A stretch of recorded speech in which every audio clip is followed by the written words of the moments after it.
Tides of Saltmarsh. Last time, we were in the middle of a ship-on-ship battle. Sweet Alvis had been beheaded by the captain of the rival ship, and that captain, with his mighty falchion aimed at Jenna's head, had offered a truce, a mutually beneficial partnership moving forward. Jenna had a week to think about it, and now she will answer one way or the other, and we will continue from where we left off. So let me move you over to the map, and we'll pick this up right where we left off. Oof. Okay. So Jenna, what is your decision? I'll believe we'll just take your ship. All right.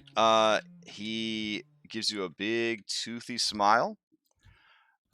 And he begins to swing his sword. Alright, I'm gonna use Instinctive Charm for some amusement.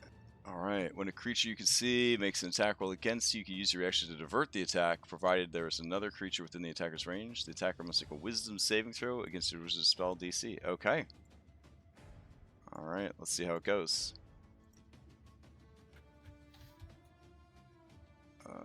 Let's see. Wisdom saving throw, not great. Nice. 16? Makes it. Yeah. Oh, alright. Then he will keep going. Here we go. Here's that first big old falchion attack. Oh, that is a flub. Alright. Let's see. That might end the whole attack string right then and there. Let's see. Streaming and running at the same time is so tricky because I have two Roll20s open. So my brain is like, over here, no, over here, you got it. Let's see. All right, slashing, twisted ankle. Your speed is reduced by 10 feet until you finish a short rest. Okay, I don't think he will ever get to finish a short rest. But I will notate it anyways. Because I respect you, card. Alrighty. He will take a second swing. A 15? He's gotta hit through my mirror image. He hits one of the mirror images. Alright. How many mirror images do we have left here? I have all three, so Alright. that was my first one. Alright, and here comes. Third swing. 12. Miss. Alright. Is that enough for the AC of your mirror image? The duplicate's AC is 10 plus your dex modifier. Yes, that is. Alright, so let's see if he kills that one.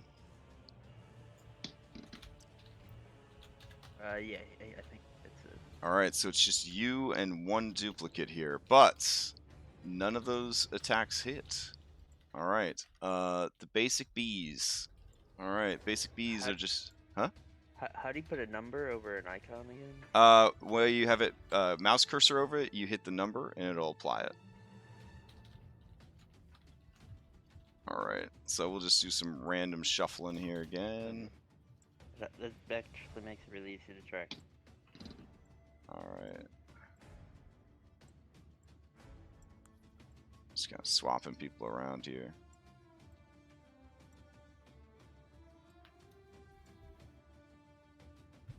It was pointed out to me that I should be like, I should roll a die each turn and remove that many basic bees from play. Like, have them basically, like, X'd out sort of thing. Yeah.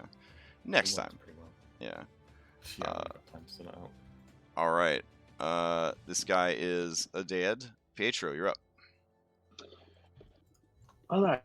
I'm in the water, and I need to get back up top, so I'm going to use a grappling hook and rope, and I'm going to toss it back up to the top of the ship and climb back aboard. Alright. Give me an athletics or sleight of hand for your grappling skills. Okay. Okay. Yeah. Yeah, you have a swim speed though, right? A magical swim speed. I do. So you would not be at disadvantage in any way or anything. Yeah, I mean, it's it's not great, but you throw the grappling hook up and it clanks onto there.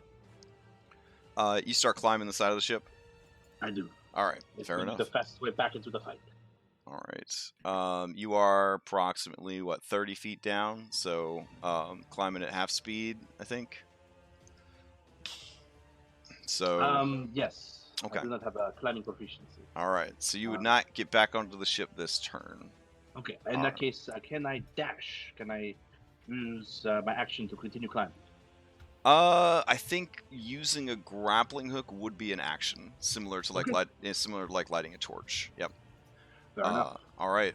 As that turn ends, Jenna, the captain, will try to swing on you with a legendary action.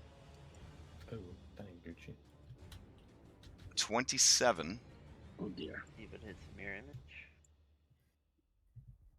It did not. I think it hit the... All right. He will activate his Hobgoblin Birthright, which is the martial advantage, to add some damage to this attack roll. All right, so 23 damage total. Ouch. Okay. All right. And that brings us to Jenna's turn. You do need to make a save, I guess, for your concentration spell. If it's for mirror image, then it's not concentration.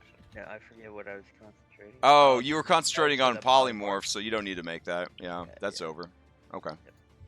Yeah, and with that, Jenna is going to Misty Step on top of the mast, directly above the captain. Okay. You said you were out. Shoot him with a firebolt. Okay. Yeah, 25 for 10 definitely hits. And then she's gonna scream out to her crew, "Their captain's almost dead! Fight on and take what's ours!" Try and boost morale. All right. There is, from the remaining crew that are still left, a huzzah. That is Jenna's turn. All right. Yeah, frustrated at your escape. You're 30 feet up. Yep. Man, yeah. Oh yeah. I guess we should explain to Willow. You are hanging on the rigging, I think 20 feet up. Currently. Wait, You're like climbing. You climbed up the rigging so you'd have a better vantage point on the battlefield. So you're currently 20 feet up. Right. Yeah. All right. I guess he'll just swing on this little person right here because there's no way he can get to you. So this is for you, Afra. Oh, that was awfully gentle. Oh wait. Yeah, that actually misses. Okay. I mean, if you click the wrong thing, that's okay. We can do it again. But I did. Yeah. Sorry. okay. All right. Here we go. Not today. So yeah. Yeah, that doesn't hit. 21 doesn't hit. Okay. No, it does. It's Okay. Then you take 11 points of damage because he doesn't get the Okay. extra because he's too beat up. All right. Willow, you're up. Well, Wait, you skipped my turn. Oh, did I? Oh, sorry. Afra, you're up. That's how hard he hit you. He hit you out of initiative. legendary action. Like, Yeah. Do not. skips your turn. Yeah. Okay. Let's see. What's my? I might use my surge ability. Hang on. I gotta look Oh at shit. it. Okay. I gotta. That would be an action to do that, wouldn't it? Right. Yeah. Activating a magic item unless it Yeah. specifically says otherwise. So if it allows you to cast a spell from it, I believe you can use the casting time of the spell. Yeah. So if I was gonna Misty Step, I could do that. But, Right. I mean,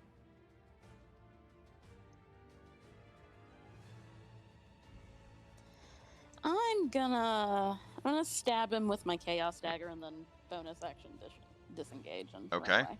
Let's do that. Alrighty, let's see it. Oof.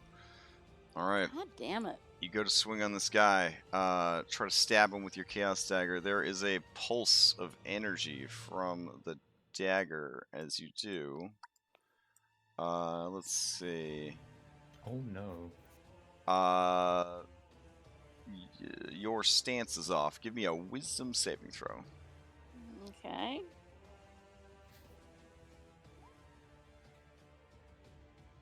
Oh, you were fine. So no worries. Okay.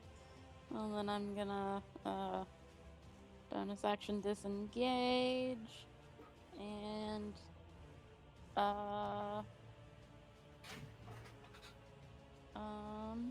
I'm gonna like run like down the stairs a little bit and like take cover. Okay. That's what I'll do.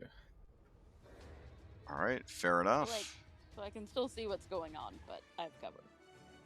All right. Willow, you're up. Cool. So, Captain Fuckboy right here. Yeah. Would it be possible? Oh, there's also this guy here. Would it be possible to cast a shatter spell That one. without hitting the ship or the crew? Yeah. It's I think the shatter template is generous like that. Let's see. Cool. Because I Maybe. have a plan. Yeah, you guys are all up. It would hit the mast though. I will let you know, just because you weren't here last session, our boat's almost dead. Yeah, here's the thing. I'm not going to hit this boat with a shatter because I can max damage my shatter. Oh. Yeah. Yeah, I Yes, mean, please don't sink the ship. if you're Just willing don't to want it. if you're willing to crack a Yuanti egg, and by egg I mean head, you could have it in the air and hit these three. Right. Sorry. There you go. Right there. Anyone care about no? If you did it here, centered on the ship and those two would take damage. The three of you are up high enough that I think you'd be outside of it. Yeah.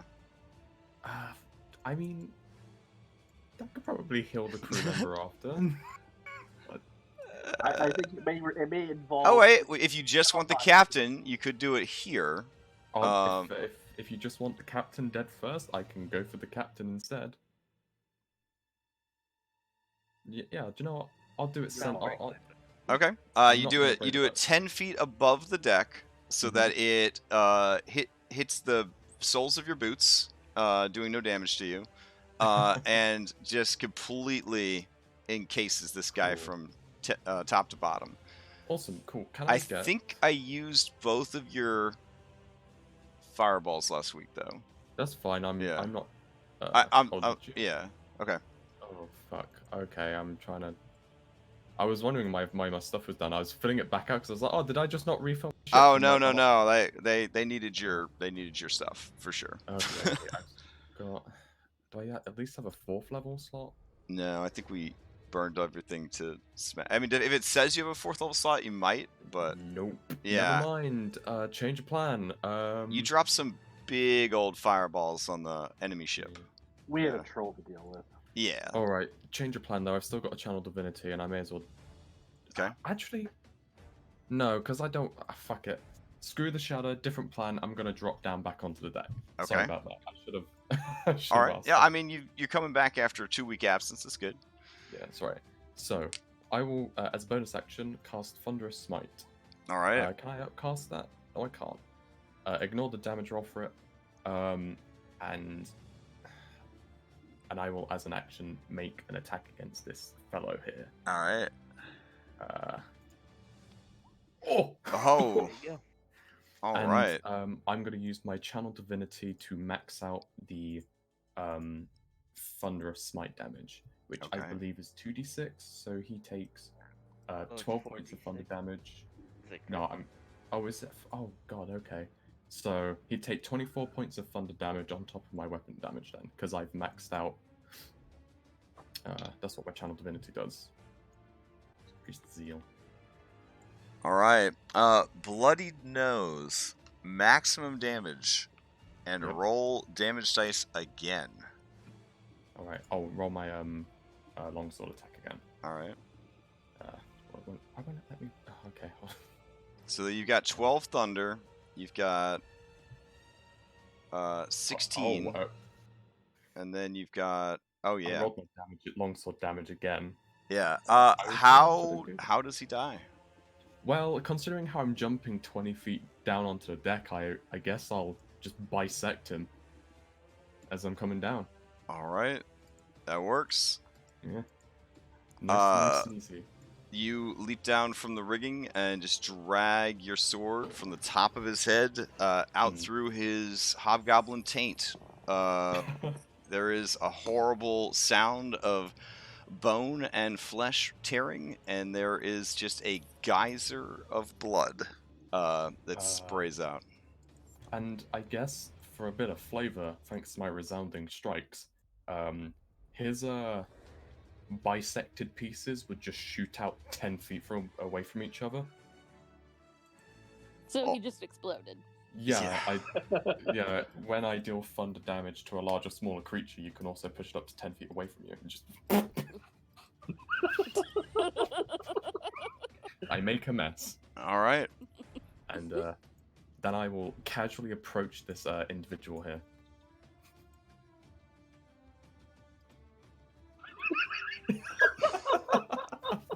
I see he's a slime. All right. Yeah, this thunderous explosion of their captain definitely takes a lot of the fight out of the remaining hobgoblins, who now have to ask themselves a very serious question about their life and mortality. As the turn ends, this, I think, is the last living officer. He looks back at the crew, the dead. He looks at you, with just covered in the gore of the captain. He is covered in the gore of the captain. And he takes a knee. In doing so, the battle is over, mechanically. So it's up to you guys if you slaughter them or not slaughter them. I will, of course, have to cull the remaining population of BBs because I didn't do that during the battle. Plus the crew that you lost from cannon fire on your way in. Plus there'll be some hobgoblins that, would sooner die than surrender, kind of thing. But yeah, unless you guys want to keep beating the shit out of these guys, it is over. Fetch me a jolly boat. All right. Oh, okay. I see what you're doing. All right. So you need a jolly boat. Let's see. Let's see what we got here. You could do it. Roll20. There you go. Leave.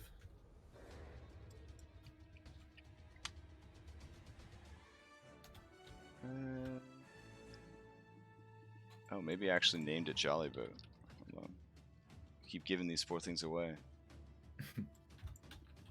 We do. Yeah. There it is. Okay. Yeah, it's roughly the right size. Okay. Yeah. So, what's the jolly boat for? Putting them on, or? Well, the ones that surrender, Yeah. we're gonna give them the jolly boat. Just sends them out in the open ocean. All right. I'm gonna remove everybody Okay. from combat. Mm-hmm.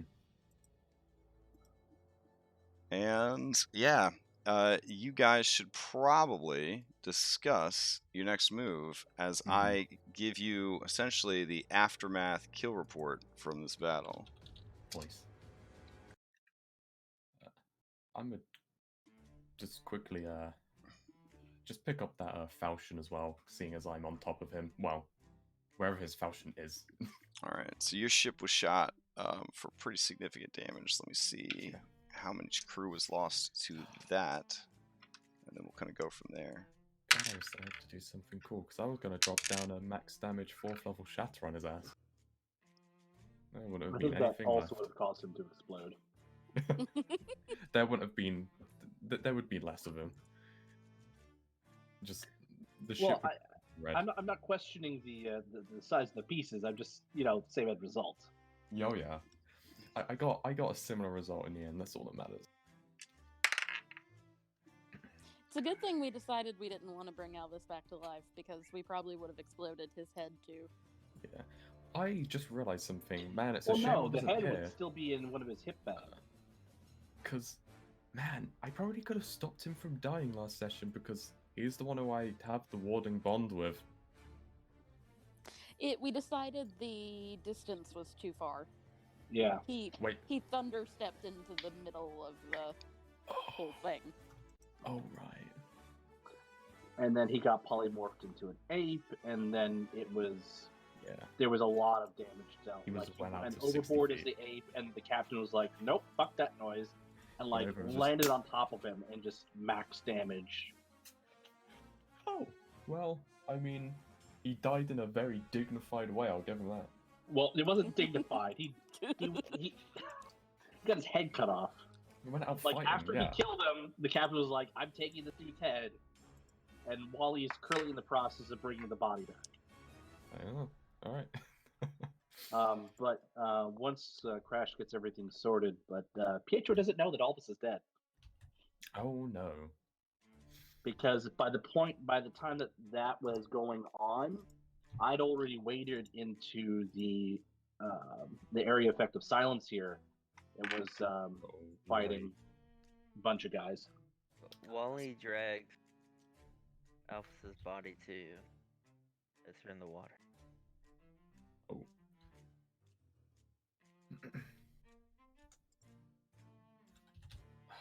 It's a shame. I can't actually do anything to bring him back. Even if Well, he didn't want to be brought back, so it's okay. Oh, okay. He's already got a new character and everything. We've got plans in the works. Like, I know what, I don't even have Revivify prepared, so never mind. It's all good. It's all good. Excuse me.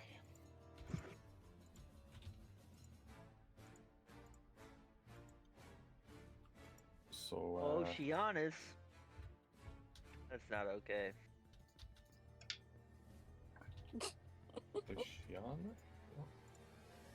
Oceanus was Jenna's houseboy. Oh, I didn't know he was dead. I just saw the red cross on him. Yeah. Crash is taking stock of who is alive and who is not.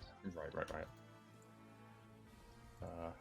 I am looking to check out that fancy Falchion though. When I get a chance. I can't wait for it to just be a normal Falchion. It probably will be a normal Falchion. I don't know. But again, we won't know till we get there. Alright. I think I got everything sorted here.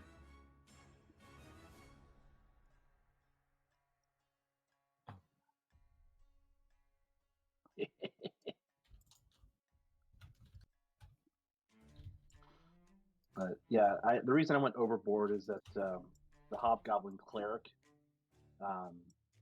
was able to, I think, got a nat 20 on a saving throw and noped out of the battle, and then like he dropped overboard and was like, "I'm not having this." Oh. So that's why I dove after him to ensure that we didn't have any more Hobgoblin officers come back from the dead. Right, that makes sense.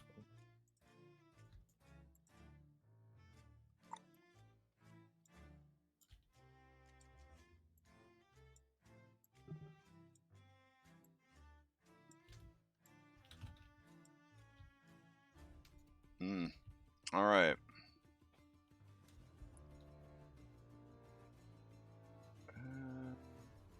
Oh. 1, 2, 3, 4.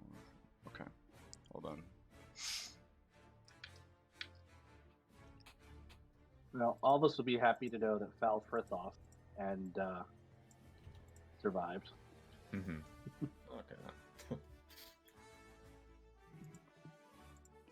Lesson.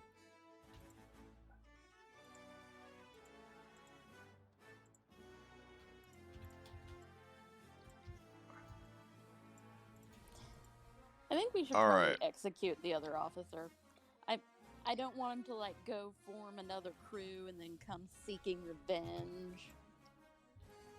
I mean, surrendered. I'm not a monster.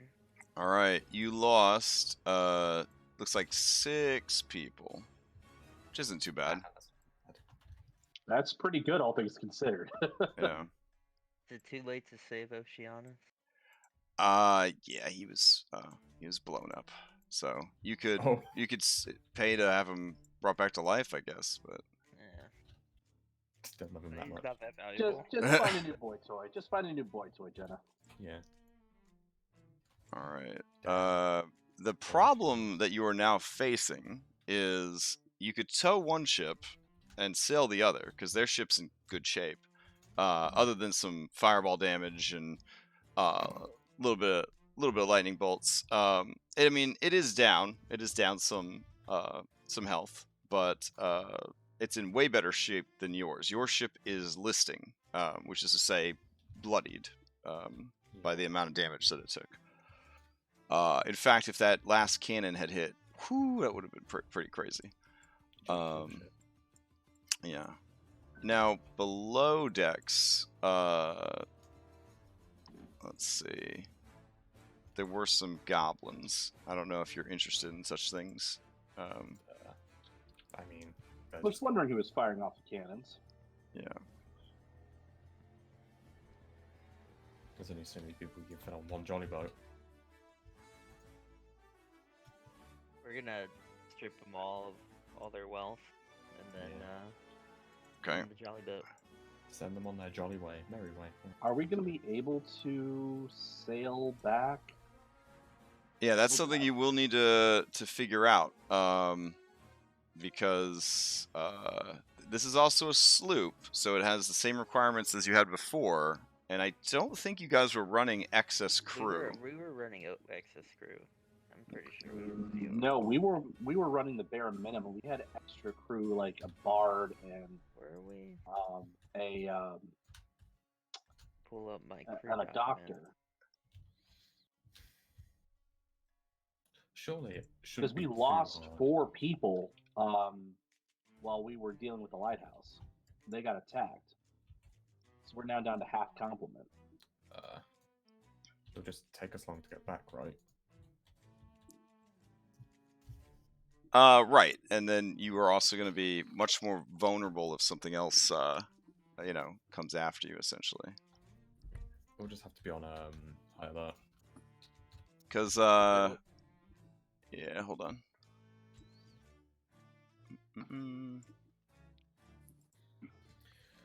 Is maybe we could use the sending spell, ask for some help. I mean, let's first see. Do we have enough to tow the ship and to sail it at least? All right. Here, I'll mark off all your peeps that have died in this excursion. Mm-hmm. I'll essentially X them out for you. Okay. Let's see. We've got about 12 crew members that I can see.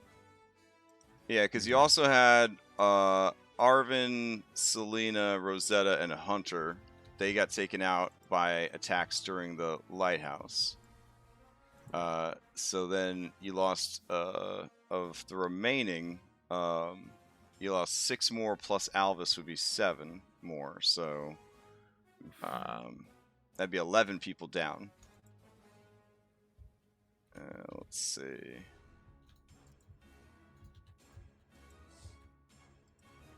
Pretty burn for a lot of people. Yeah. I mean, I rolled really low on the amount of people that you lost too, given everything that everything that went down. Not too bad. They were super inspired by Afro. Yes. The bonus hit points did play heavily into the equation, because the hobgoblins outdamaged them obviously with martial Yeah. advantage. Yeah. So it would have been a real bad slaughter if they had not gotten That's a good point. I, Ooh, s- I spent like 30 minutes giving inspiring speeches to every member of the crew. yeah. All right. When your like ship full of like just kind of chumps goes up against people that have had their standardized military like conscription. Yep.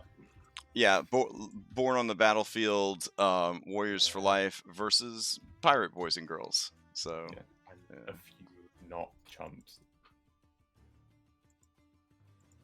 all right. Hobgoblins, right? One of my favorite races. Yeah, they've done so much with their lore over the years. They've been strong since first edition, but they really kind of developed the lore in a cool direction as they went. Oh, nice. That's Poor Long Snake. Poor Long Shame. Snake. Rest in peace, everyone. Yeah. Poor Oceanus, he had one job and it was looking good. I mean, he was living his best life, though. He was living his best life. All right. Yeah, I think you're updated now. Okay, so you still have, let's see. You also lost your Storm Sorcerer, which was having a huge impact on your ability to ignore weather and control weather. So you still got Captain Jenna, First Mate Afra. You've got Pietro, Garuda, Willow. And then, of course, Willie survived, and Wally. Oceanus is out. Alvis is out. Theodosa made it, so Garuda doesn't have to worry about that. Let's see. Handsome Aaron made it. Amy Zindo did not. She's one of your OGs. Aw. Hutton, Doubloon, Crompton still going. Arvin Voodoo, also one of your OGs, did not make it. Bloody Bjorn, former first mate, did not make it. Fel Frithoff. No, Bloody Goran's down here. Oh, sorry, he did make it. Excuse me. Fel Frithoff, your former bosun, now navigator, made it. Let's see. Siebert Chains Sweat made it. Keep in mind that some people are not above ship because they were below ship trying to take care of, like, flooding and basically keep you guys adrift a little bit longer. Sort of like these goblins were not in the fight. They were down there kind of, loading cannons and whatnot and all that jazz. All right. Robinson, Zona, she made it. Selena Savage did not start. Yeah, all right. So, what do you need to operate this ship? So, your stats for the ship say that you need a crew of 20 to fully operate your ship. We got 15 Yeah. right now, I think. Is that counting us? We have 16 including us. No. No, we have 16 including us. We have 11 of the crew left.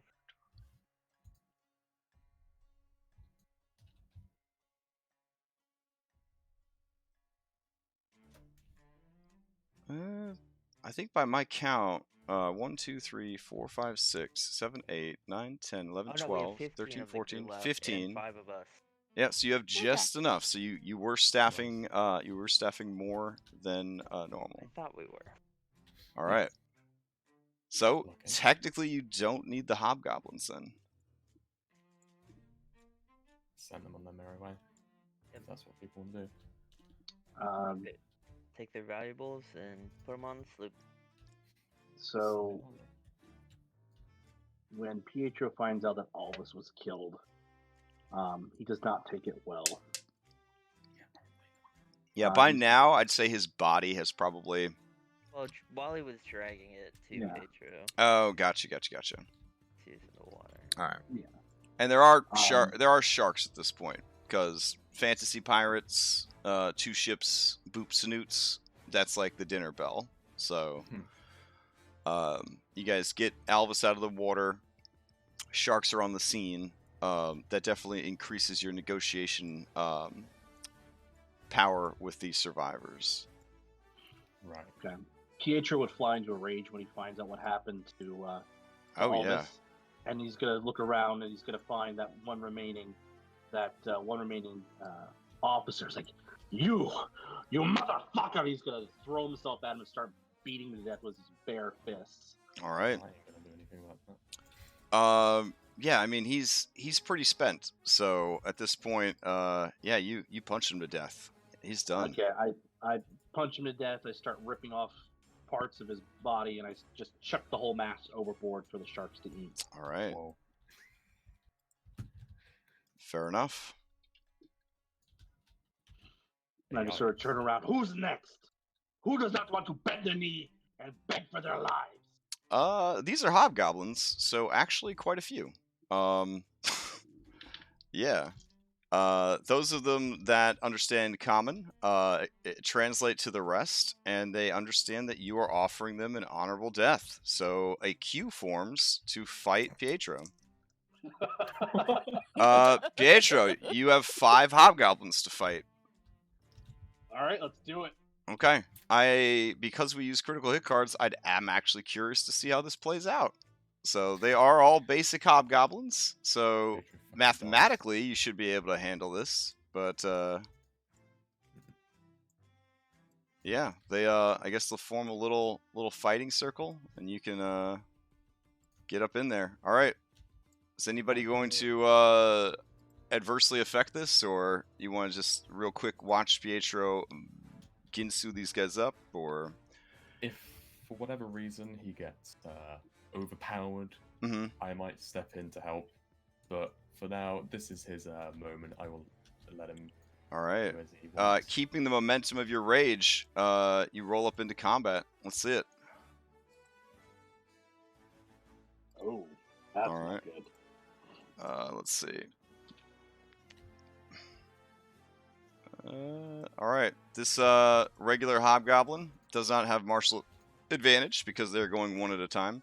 Okay. He only gets one attack If against it was you. 501, I thought this might be a 501 fight. I was like, okay, let's No, No. that's what I thought too. Oof. 17. does not hit. Okay. Your turn.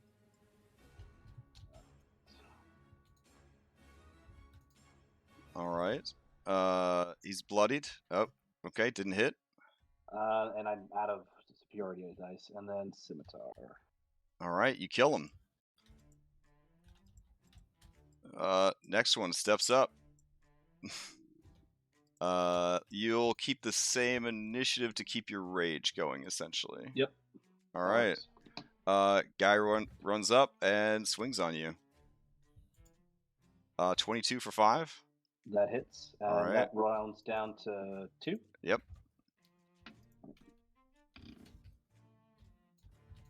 Alright, I'll attack him back. Okay, he dies. Okay, well. I mean, you know, they're level 1 monsters. They're trying their best. Same deal. Let's see. I think it might be easier. I'll just give each of them a swing on their way out. There we go. Miss. Oh, yeah. Does not Solid hit. misses. Alright, there we go. All right. Let's see. Still going. Alright, scimitar. Oh, wow. Survived to the second round. That's All right. impressive. Attacks right. again. Miss. Yep. And I'm just going to move her over here because she's probably dead at this point. Yep. With her 1 hit point. All right. Mathematically, it's gonna happen. Something's gonna get through. 20 for 5. That hits. Another 2 down. All right. Come on. All right. Dead. All right. All right. Rushes in. This is the last one. 17 for 6. All right. The rest of the hobgoblins watch as this crazed half-orc cuts down 5 of their number who would prefer to die in battle. The rest of them look a bit uneasy, because damn, like it feels like nothing even happened. You got like 2 little scratches and that was it.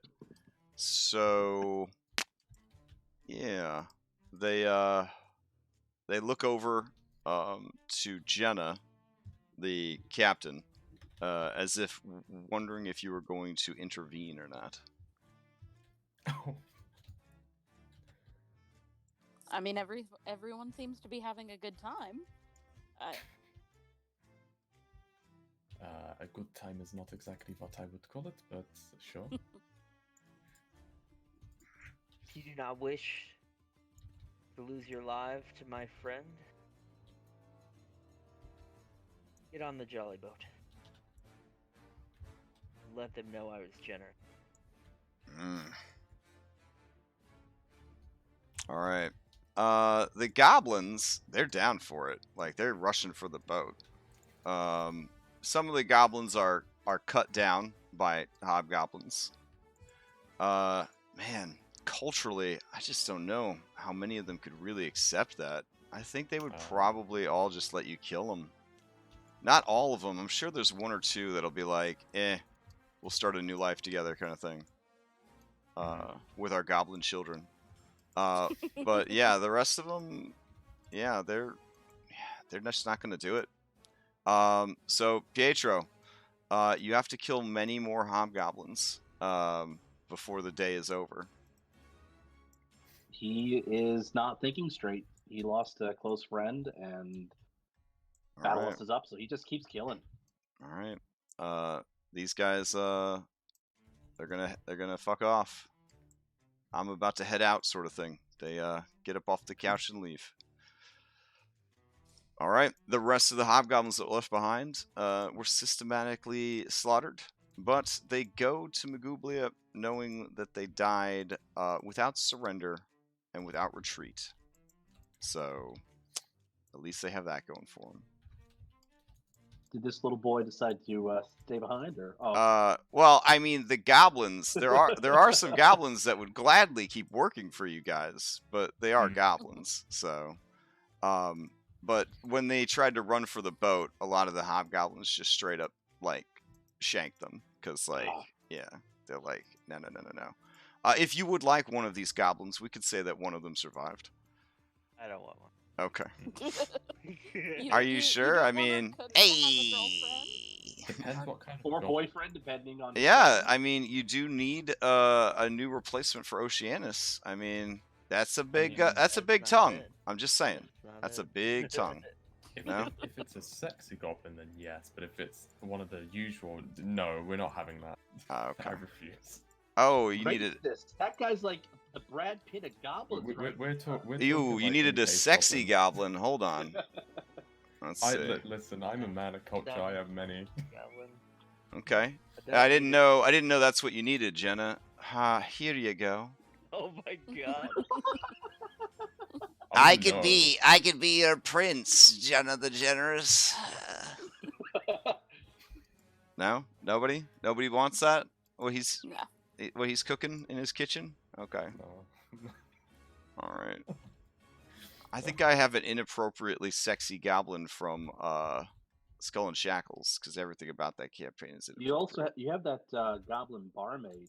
From Eh? Chaos. Eh? Yeah. If the cook's interested, she can. That's more like Hold on. If she wants to have anything to do with this, let's factor in consent now. I mean, goblins are lawful evil, and don't have the same hang-ups that hobgoblins would. I would assume that any of the goblins that could have joined you would have joined you. Wait, goblins are lawful evil? Aren't they? Pretty sure. I mean, that's. They I used to don't be. Let's I'm see. asking. I don't know. They don't come off as very lawful to me, like that kind of agenda. They seem chaotic as fuck. Let me see. I know that the bugbears without organization are a real mess. But let me see. What are we at now in 5th edition on alignment for you goblins? Neutral evil. That makes sense. Oh yeah, they would definitely switch sides. Yeah, they would definitely switch sides. Yeah, Alright. start one, sir. Oh, thanks. What wanted to do. All right, fair enough. We'll say that a couple goblins. You know what? Maybe Prince Nah, can just join. the one. Just the one. Just the one? Oh, okay. Oh, come on. It's fine if we have, if the goblins want to be, cooks and whatnot on board. I mean, that's fine. Hmm. Alright, the prince can stay too. Oh, okay. Dang. Fair enough. You've added 2 goblins to your crew. Look at us go. And these guys here, did they F off in the jolly boat, or are they part of the culling? Oh, which ones? These guys over here next to Oh, yeah, they should have. Yeah, they died. 215. Yeah. Okay. Big All right. Jim's These. gonna- Wow, random name generator never disappoints. These goblins' names are Click and Cleeb. They're adorable.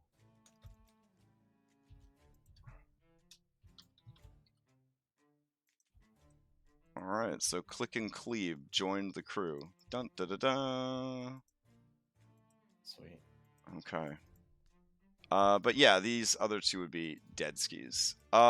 Because I'm trying to move away from Skyrim style looting, I'm just going to tell you the cash value of everything they were holding and list any magical items that they might have. Does that work for Sweet. everybody?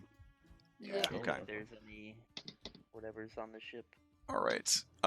So the captain's weapon was a moon-touched falchion. A falchion is just a dope-ass curved greatsword. But a moon-touched is actually pretty cool because it is a magic item or a magic weapon that does not require attunement. Now, it doesn't provide any mechanical bonuses, but it can shed light. I believe Moon Touch should show up in your compendium if you search it. Yeah. Alright. Okay. Let's see. Does that work for you, Willow? Are you wielding a shield in addition to your? +1 I've got longsword? my +1 longsword. So. Uh, Also Well, got visions. for your AC though, are you wielding a shield? Oh yeah. Okay. the captain was also wearing Mariner's chainmail +1, Mm-hmm. so that's worth noting. Cool. And let's see, Moon Touched Falchion. There is a spellbook on the wizard, so that is good. Nice. And let's see, I'm just trying to check here all the rando loot that was generated. Let's see. The cleric had a ring of protection +1.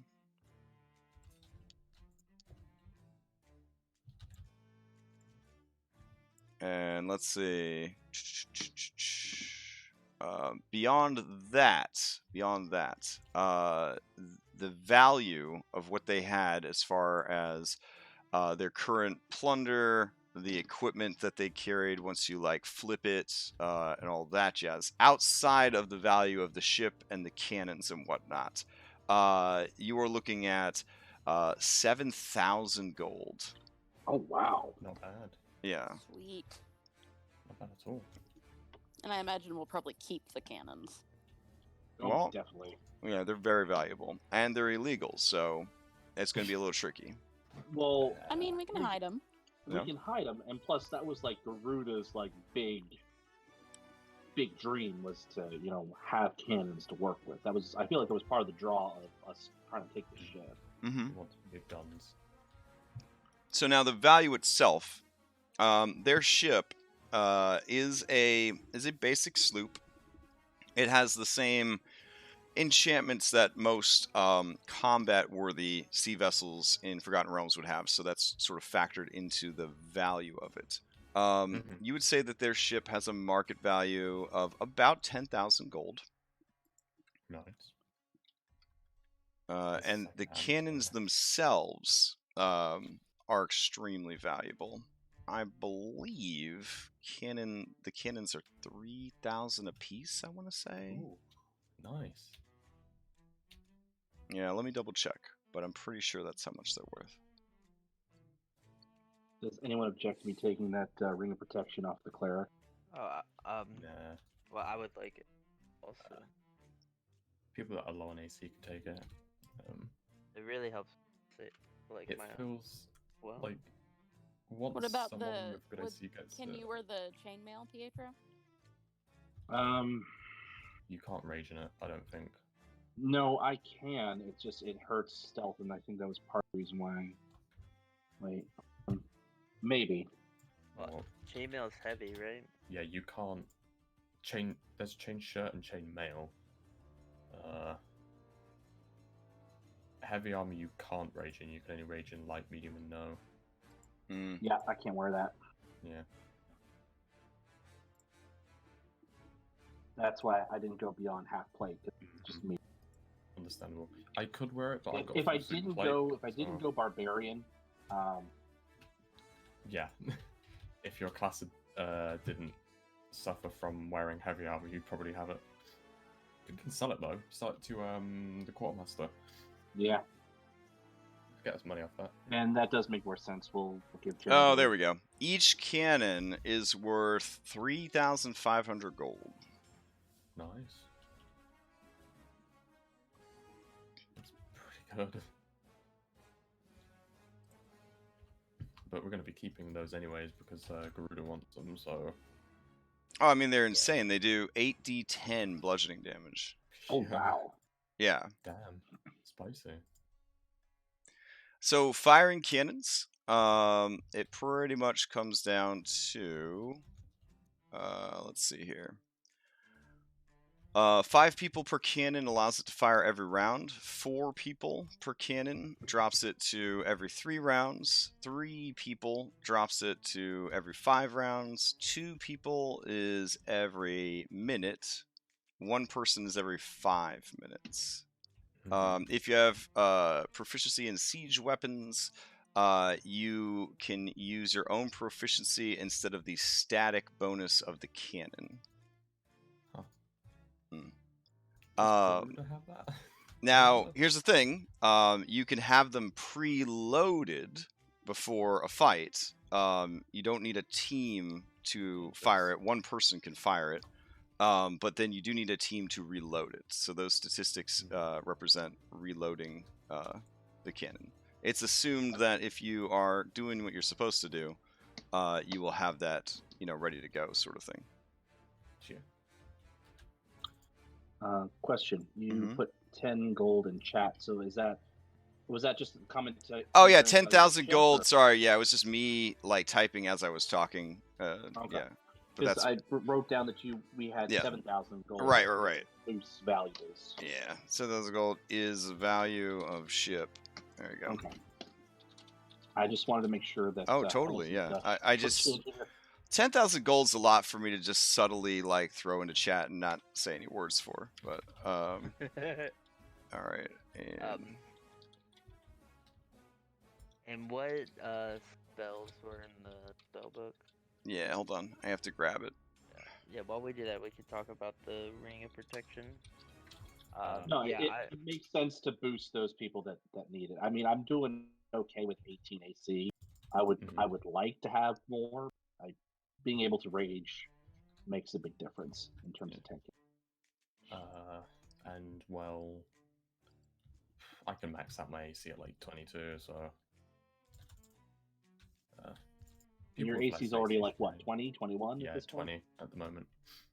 yeah. The main reason why I want it mechanically is because I don't have a very You're good a wizard. Constitution save, and I'm a wizard. Yeah, it's And if we do more of this shit, we're gonna need to make sure that our captain doesn't die. that's a priority. No, it's fine. It's just I want more armor. More armor. Must stack AC. Also, I'll be honest with you, Decking AC is nice and all, but then you tempt the crit gods, like I have before, and they just roll enough of the crits. So Does anybody speak Goblin as I'm grabbing the spell book? no. Nope, just common and orc. No, but I do know comprehend languages. Okay, so you'd be able to use comprehend languages. Got it.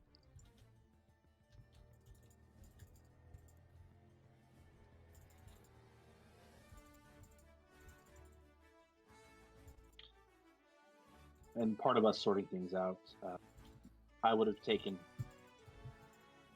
Would I have been able to recover Albus's head? Yeah, The captain? yeah. The guy had it on him. Okay. It's pretty badly damaged from that thunderous explosion, and just being manhandled, but it's there. Oh god, yeah. I would have retrieved the head and the body, and I would have, using needle and thread, reattached the head as best I could, and I would have laid the body to rest in Albus's quarters. One thing I will do. Actually, no, I don't have gentle repose or anything like that, unless it's a ritual spell. I'll have to check that in a second. I don't think. Albus had a good death. Let us put him to rest. It is a shame. Where the fuck is it? It's a ritual spell. Cool. I will ritual cast Gentle Repose on Elvis. Will that work with his head having been removed? I mean, that just- it'll What are you trying to do? Gentle Repose so his body doesn't start. Oh, I mean, yeah, I mean, okay. a body's a body. It's fine. Yeah. Okay. Toss it in a pile. It's fine. I just sort of figured that gentle repose, having the idea behind it being to be able to bring somebody back. Oh, it's I not didn't know if there just were for that. limitations. It's for preserving the dead, period, and also preventing them from rising as undead. That too, because I was like, I thought he was a warlock, and I was like, no, wait, nope, he's a thing. He should. No, become back, he has his goddess. hopefully. Well. No, he does. I think he would want a burial at sea. I also think. Mm-hmm. All right, there's the spell book.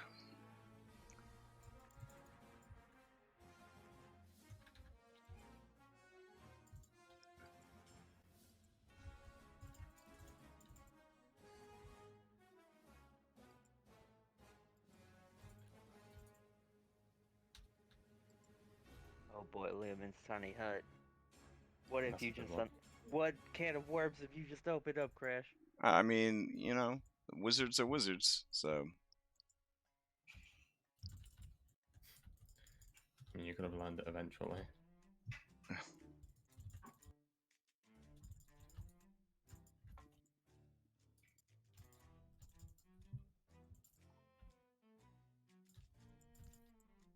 all right. I'm trying to close this 1 million windows I've got open real quick. There we go. Okay. So, what now? Do you toss all the corpses over and make the sharks super happy? Do you? I mean, yeah. Cool. All right. Yeah. Yeah, we can't keep them. All right. Fair enough. You also go about the task of getting the new ship set up and inspecting it and all that jazz. Yeah. Yeah. All right. Fair enough. And I guess once we are able to have a service for those that fell, Mm-hmm. if nobody else for all of us.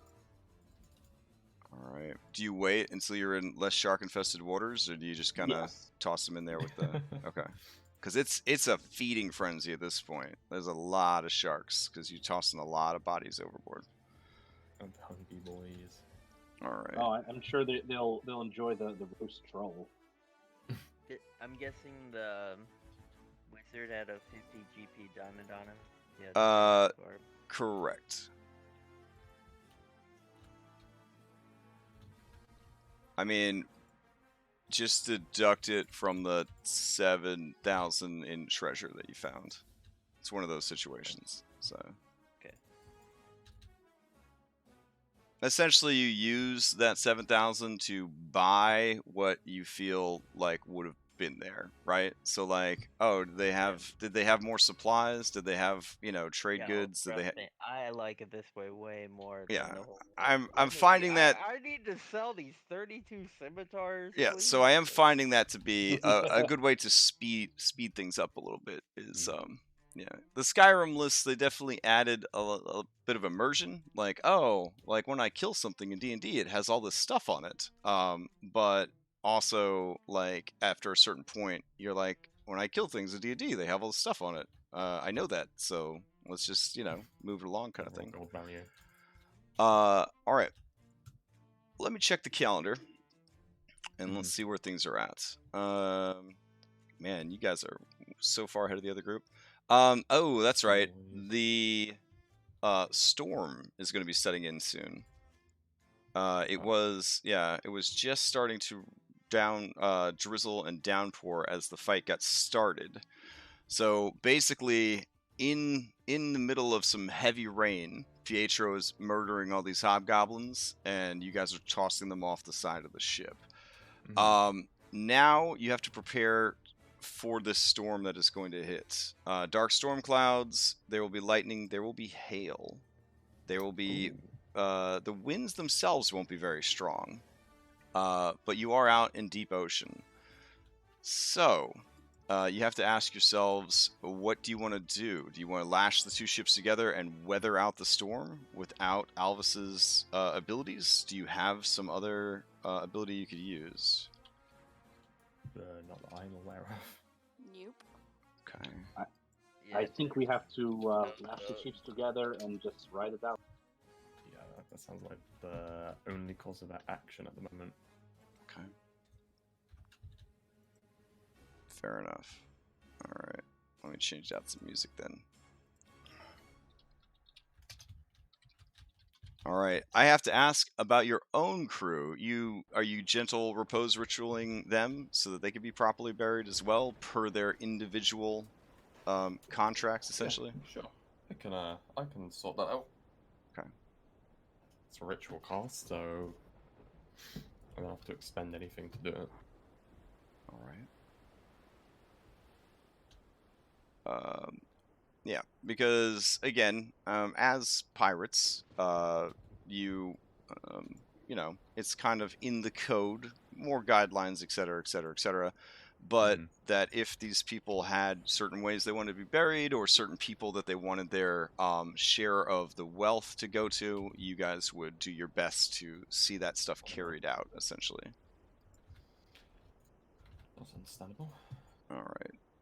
I don't know exactly what kind of coverage policy you guys have on your people, but I'm assuming it's the standard pirate deal where essentially they all wear a chonky earring, which is essentially their dog tag, and that chonky earring, which they will occasionally update with more gold, or add more earrings as they go.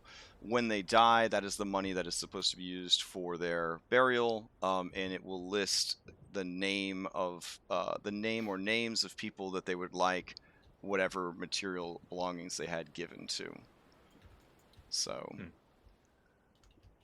is the general practice of pirates. That's right. So, with your 11 dead, counting Alvis, you guys settle in to try to endure this storm. So we'll get another groovy bot playing. Also, who joined? The second groovy. Second groovy joined. Oh, right. Yeah. My bad. No worries. And yeah, so rain settles in, and you guys begin the task of lashing the ships together and generally cleaning things up. All right. Let me get rid of all these hobgoblins. Yeah, it's a pretty cool ship, all things considered. Nice upgrade. Yeah. The figurehead is a stoically handsome hobgoblin, raising his fist as if commanding troops into battle, and sort of his mouth wide open, roaring out commands. So that is the figurehead on the ship. intimidating. Yeah. Alrighty. Gosh. Let me move your maps around. And that night, as the storm kind of settles in, is anyone taking any preparations besides the norm of just basically having crew perform rigging duties and that sort of thing? You know, sails are up, obviously, so that they don't get torn asunder. Hoping to God that the sails don't get hit, that sort of thing. Yeah. Right. Probably considering the amount of damage our the Storm Chaser took, we would have had Garuda do what he could as far as repairing the damage, Okay. since he's a shipwright. Sure. I don't think I have anything I can do to really help with the storm. Well, we would have stowed the body somewhere, and I guess that would be Willow and I, since All right. Willow would be doing the gentle reposing, and well, we could toss the bodies around. Yeah. Heave ho, to me, to you, to me, to you. Yeah, so this ship is still listing pretty badly. I know Garuda has the shipwright background, which does allow him to heal some damage to the ship. Because it is a fan-made homebrew background, like I've run into issues with it in my other games where we've had to sort of, you know, for reality's sake, for any amount of realism, kind of limit what it does. Otherwise, you're like, yeah, I repair the ship every 6 seconds, kind of thing. Yeah, so it is good for like spot healing and things like that, but it's one of those things that the ship can benefit from it, but then it needs to return to port for real repairs. Oh yeah. Yeah, before it can be used That's again. Yeah. Or find somewhere for us to that isn't port to kind of hold up and do better repairs if you want to. Yeah, fair enough. You guys are. I'll take you back to your main dash for now. I'm thinking. Oh, is there an island that we can get to that's considered in get back to Saltmarsh proper? Yeah, there is an island, much closer than going to Saltmarsh. It is this little guy right here. I don't know. He kind of looks like a little chode. You know what I'm saying? Chode Island. It does not even bear any actual name on your map, which I find hard to believe because overpopulation is totally a thing in Forgotten Realms. Let's see. It's near Mintarn. Okay.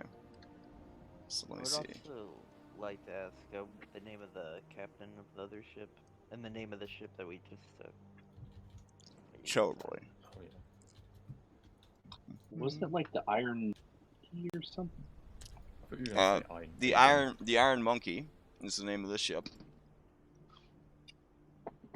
And let me grab the captain's name from my notes real quick.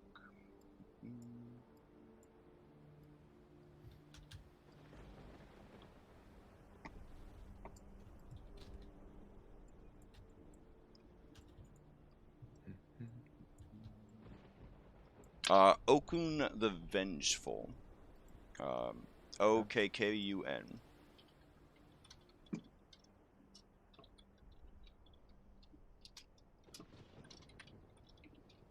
I got it.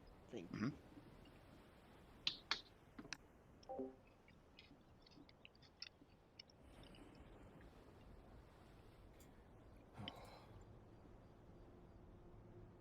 So what's everyone else doing on the ship?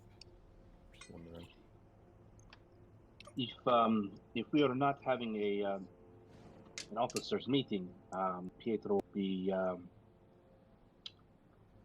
sitting in mourning in Alvis's cabin. I'll be writing up some scholarly articles about all the cool stuff I've found. Yeah, I think I will actually spend most of my time tending to those bodies. That's actually a good question to Crash. If I know what these people's burial rites are, would I also be able to spend time preparing their bodies for that as well? Yeah, I mean, if you really want to go full professional, you could pray tonight for the ceremony spell. Yeah, I can. Yeah. I mean, yeah, I got the. I'm pretty sure ceremony is ritual cast as well. Well, right, Where as the long heck- as you have it prepared. It needs to be on your spell list. Yeah, it has to be Yeah. actively on your spell list, but then it won't take any spell slots as long as you cast it as a ritual. Yeah, I got it. Okay, cool. It's Yeah, it's definitely like a non-adventure adventure time spell when you've got to No, make those yeah. tough choices about what to bring, but it's great for downtime. So yeah. That's what I'm gonna use it for.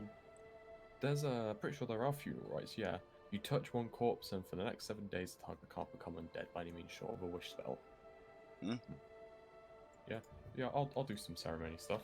Okay. I'll get into it. Go ahead and each of you give me a history check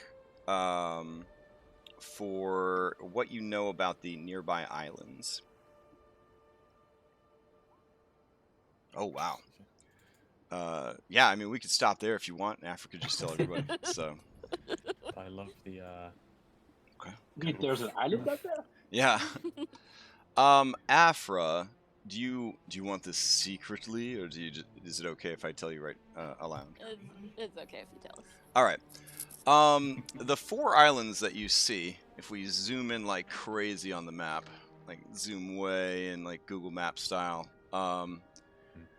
Yeah. So all of those 4 islands are essentially part of Mintarn's domain. Mintarn is a pirate nation, essentially. It is a popular safe haven for those fleeing authorities, as well as neutral ground for conflicting parties to come accord. Looking at the logs and using comprehend languages, I'm assuming, you realize that is where the Hobgoblins were headed, was Mintarn, to unload this loot. So anyone that's played Sea of Thieves, the video game, they had just a ship full of treasure, and their buttholes were tight with fear that they might get attacked, and they did. And I feel very sad for them, because that's my whole life playing that game, is just getting killed by other pirates. So that's where they were headed to offload their goods. So that gives you the idea that Mintarn is not just a neutral ground for pirates, but also for races in general. Like they don't care about your race. If you are making money off the sea, you are welcome in Mintarn. Mintarn is all about piracy. Pirates and other fugitives for justice use this as a neutral ground, sort of like Vegas for pirates, I guess. Lots of places to hold meetings and conference rooms. Pirate Con, that kind of thing. Yeah, definitely a destination location for pirates. Legendary taverns, feast halls, and the like to cater to their clientele. It is ruled by Tarnheel Mburhan. He is a skilled warrior, a very hands-on tyrant, bloodthirsty pirate kind of deal. I guess he's like the Forgotten Realms equivalent of like Blackbeard, just a real badass hands-on kind of pirate. He is a tyrant, but in like the best possible way.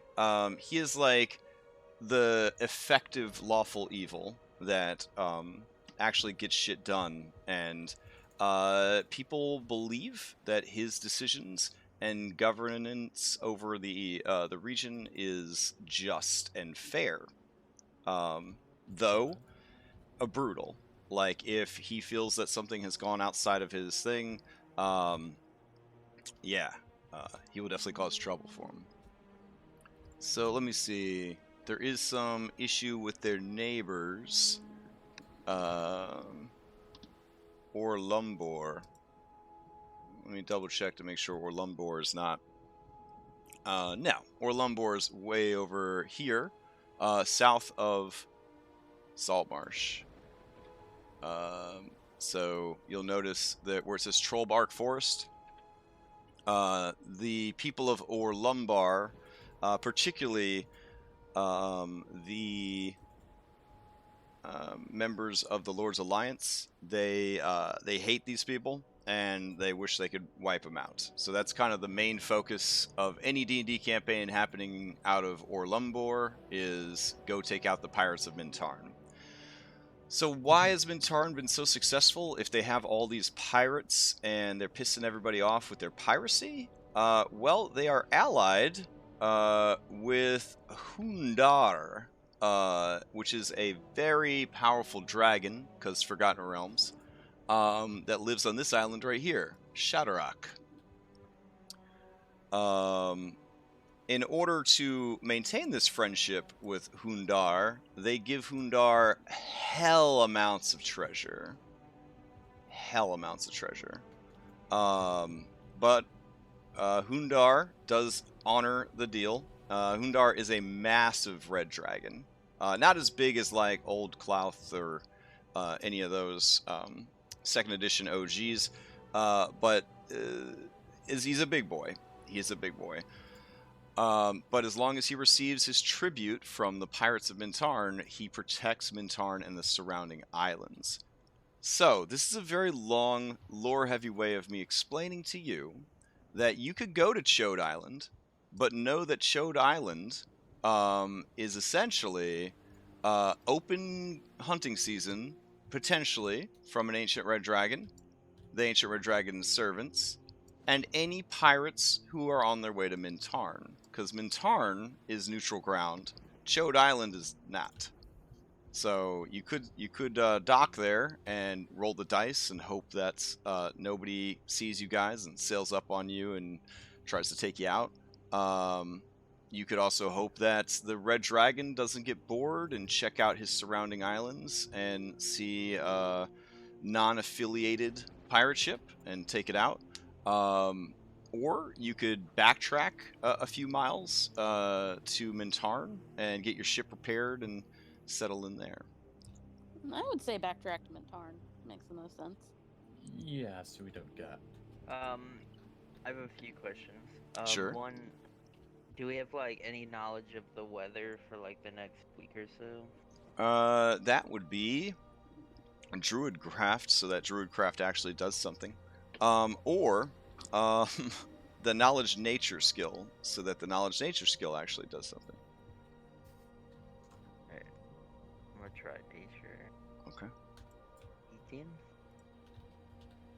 Let's see. Once the storm passes, which will be sometime tomorrow afternoon, it is going to be clear skies, and the next few days should be storm-free. Nice. Okay. Also, how long? That do being I- said, this is some heavy-ass downpour. Your ship was already listing. Your crew is going to have to basically work through the night on bailing and like keeping the ship from just taking on too much water. So they are going to be very tired tomorrow, which will affect speed and checks and all that kind of stuff.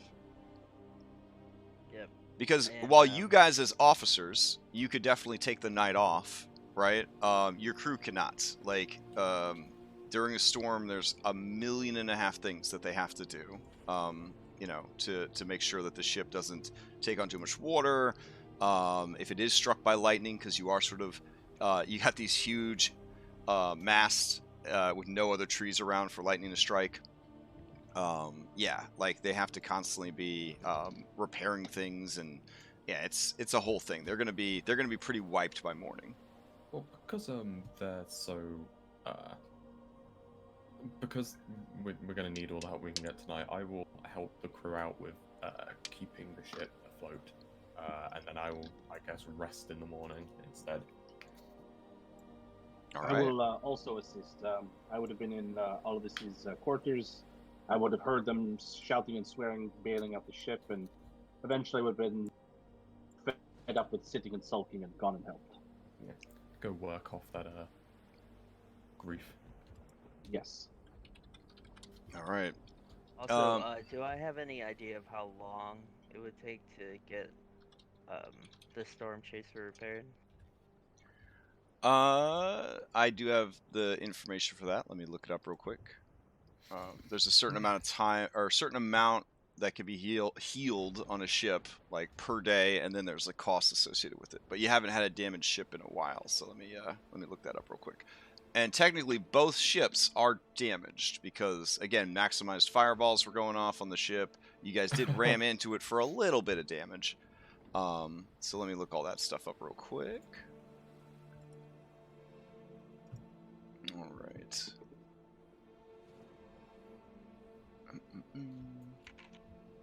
Repairing a ship. There we go. You can do it, Google. I believe in you.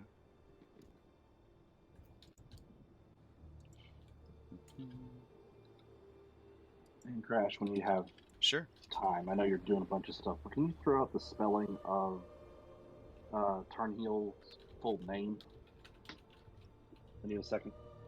Sure. From your crew, Turnhill? No. That pirate leader of the Mintarn pirates. Oh, the Mintarn pirates. Yeah, sure. Amber. Mm-hmm.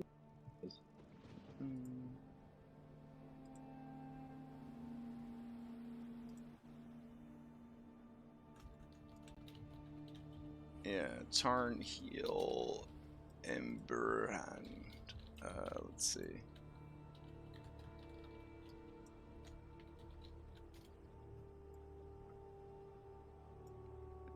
Oh man, he basic. He's the most basic looking human I've ever seen. Good for him. Making it happen without cool character art. Let's see. There we go. Oh, I wasn't too far off. Thank you. Alright, so repairing your ship. Let's see. The fastest and easiest way to repair a ship is with spells. Mending is not powerful enough to meaningfully affect a ship. Let's see. Fabricate. Good stuff, good stuff. Depending on your skill, damage. In general, a day's worth of work by a single person using the appropriate skill, essentially non-magical skill, to repair a ship, requires 10 gold pieces of raw materials and a DC 10 skill check. Repairs 10 points of damage on a success, 5 points on a failure. Yeah, so there you go. The more people you have working on the ship, the faster it can be repaired. If you require a little bit more realism, the amount of damage that your ship took, it should probably go to a shipwright, and it should probably be sort of tossed up onto like a dry dock and really just given like the TLC that it needs, essentially. With the healing provided by Garuda plus the damage that it took, I believe it's 110 damage that it's taken. Oof. Damn. And then the ship that you guys took control of, let's see, has 54 points of damage on it. Each of the ships has a maximum of 200 health.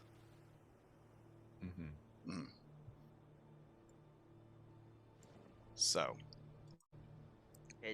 Do I know if there's, like, if pulling it into, Mintarn, if we could get, like, enough temporary repairs to get it back to Saltmarsh to kind of, like, you know, put it up into, like, dry dock there? You could, but given that the ship is listing and you're going to be towing it, you're going to be moving at half the normal pace. I'm saying, like, get, like, temporary repairs. Okay, if you just get it healed back up so that it's no longer listing, you could take it with you, but you'd still be towing it, so you'd still be slowed down by towing another ship. If you went to Mintarn and you straight up hired a whole nother crew to sail your ship back to Saltmarsh, then you know you'd be able to go at the nice full speed that you're accustomed to. Yeah, this new ship is pretty sweet. It is not as fast as your current ship. Your current ship goes 7 miles per hour, which is faster, I think, than any real pirate ship in the real world historically could ever go.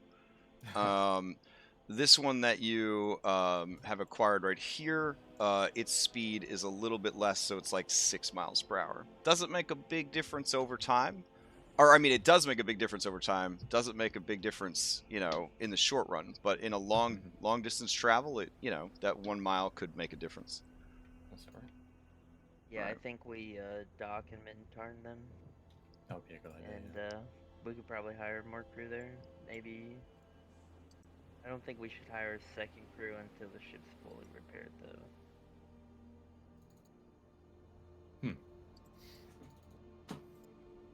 I agree. Makes sense.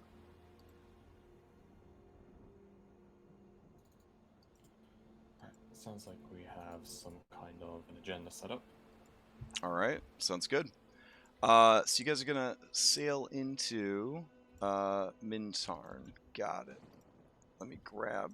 I don't know if we really need a map. We could theater of the mind this thing, but Sure.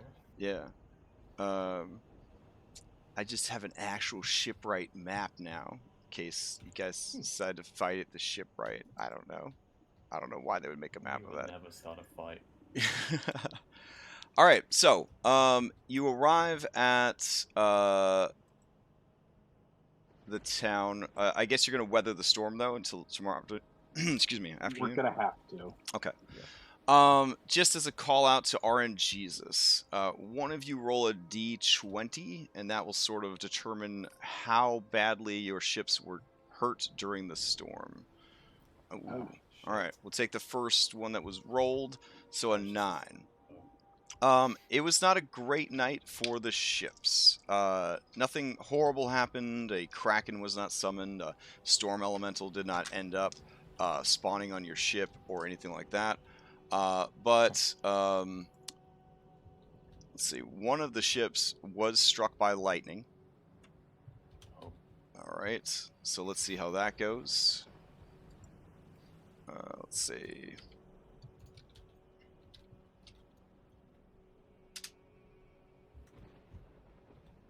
All right. So we'll say odd it was your old ship. Even it was your new ship.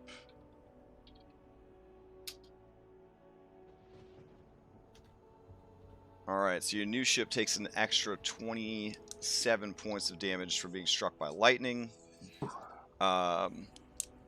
Garuda can be asked to use his background on that in the morning, since it's a different ship than the first ship he used his ability on, which will heal it up a little bit. But you're still going to be dealing with essentially 2 damaged ships at this point. All right. Other than that, your crew is exhausted from the attack, weathering the storm, and those of you that stayed up all night helping, go ahead and give me Constitution saving throws to see if you get a point of exhaustion or if you are able to power through. So I'll roll for Garuda because I'm assuming Garuda stayed up because shipwright. Yeah. Oof. All right. Yeah, that's no good. All right. Oof. All right. Yeah. Garuda, very tired. Willow, very tired. So each of you gains a level of exhaustion. That's okay. All I right. slept real well, guys. Taking care of things. Yeah, You're the such a big soothing help. sounds of the storm just lulled you off to sleep. You- It was really nice. You were so fast bailing out the water. I could not see you down there. You were a Yeah. blur of motion. Mm-hmm. All right. So fucking shattered. I am going to go and sleep. As soon as at the crack of dawn, I fucking throw myself into a cot, I guess, or the hammock. I mean. Yeah, And that would sleep make all sense. day. That would make sense for sure. All right, and you guys are going to roll up into this piratey town and do what you got to do. All right, so get some background music playing. Sounds like fantasy shopping to me. Nah, it'll be fine. Oh, like there should be a shop, is what you're saying? Yeah. Oh, Yeah. oh, We'll okay. get from these spicy pirate guys. Yeah, let's see. We could do that real quick. We should also, I don't know, maybe Garuda can, but we should try and disguise our cannons some way so that we can take our new fancy ship into Saltmarsh. I have a disguise kit. Mm. Could that be of assistance? I think You that's don't a put a part wig Paint on some it? mustaches on the cannons. No. Those are not. Those are crew members. Well, are the cannons above deck, or are they like below deck? Yeah, they are actually above deck, because these guys don't hang out in civilized lands, so they had no reason to try to hide their cannons. Keeping in mind that if anybody sees you with these cannons, they will essentially brand you outlaws, pirates, etc., come after you. So just gonna keep that So in let's mind. ask around Mintarn how people disguise cannons. Yeah. That'd be a good idea. Well, here is a thought. Could we effectively get crates, boxes that we could set over the cannons, and then build up?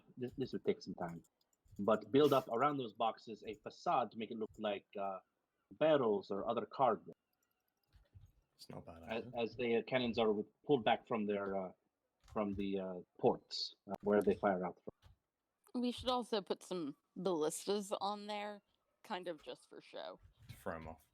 I mean, Yeah. ballistas are useful anyway. Yeah. Well, we still need to keep the ballistas on the storm chaser. Well, yeah, but we could get new ones. Yes, that is a good idea.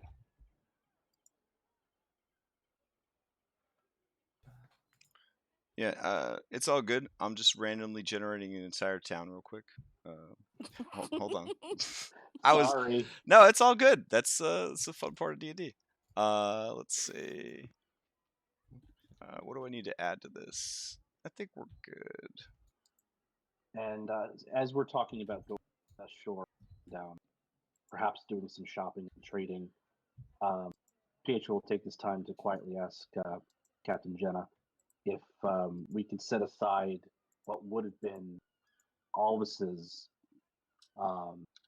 cut, the spoils, and I'll explain to Jenna that there was someone, like a friend or a family member that Alvis was supporting. I'd seen him send money away to them using Kreb, and I would like to send his final estate to that person. So if we could set that money aside. Hmm.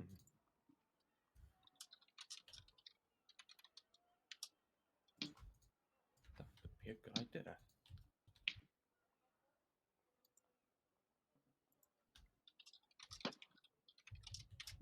Hmm.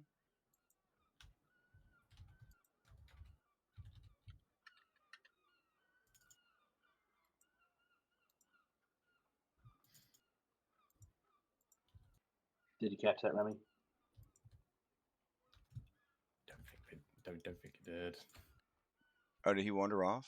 Fall He asleep? may have. I don't know. It's possible. It's happened before. Yeah. Oh no. All right. Let's see. There we go. View shop. Nope, there was some noise. Are you there? Did you Fall fall to your over. chair? You alive? Sorry, I'm in my kitchen real quick. Oh, okay. Oh. Didn't know you were Getting a snack. AFK. Because I Oh, this is why it's generating not entire- working. the entire town for us to explore. I was asking asking Captain Jenna if we could set aside what would have been Alvis's cut out of these most recent adventures, explaining that Alvis was supporting, I would presume, a family member. He was sending money off to them using Kreb as a go-between, and I wanted to send his final estate to them. Yeah, give me a second. Again, we don't have to do this right now. I just wanted that to be part of our considerations for our shopping. Wonder what new stuff we can find.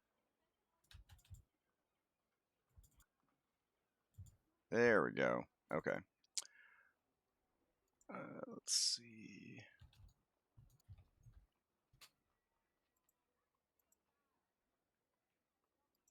All right, cool.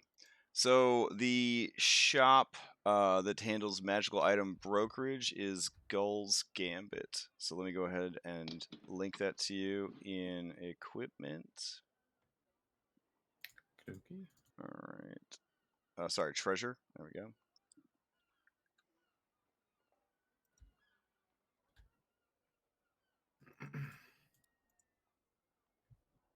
And there should be, where it says sling bullets, you could treat those as actual bullets if you see sling bullets on there. And Garuda's going to lose his mind because this is the first instance of a magical firearm in the entire campaign. And he's not here for it.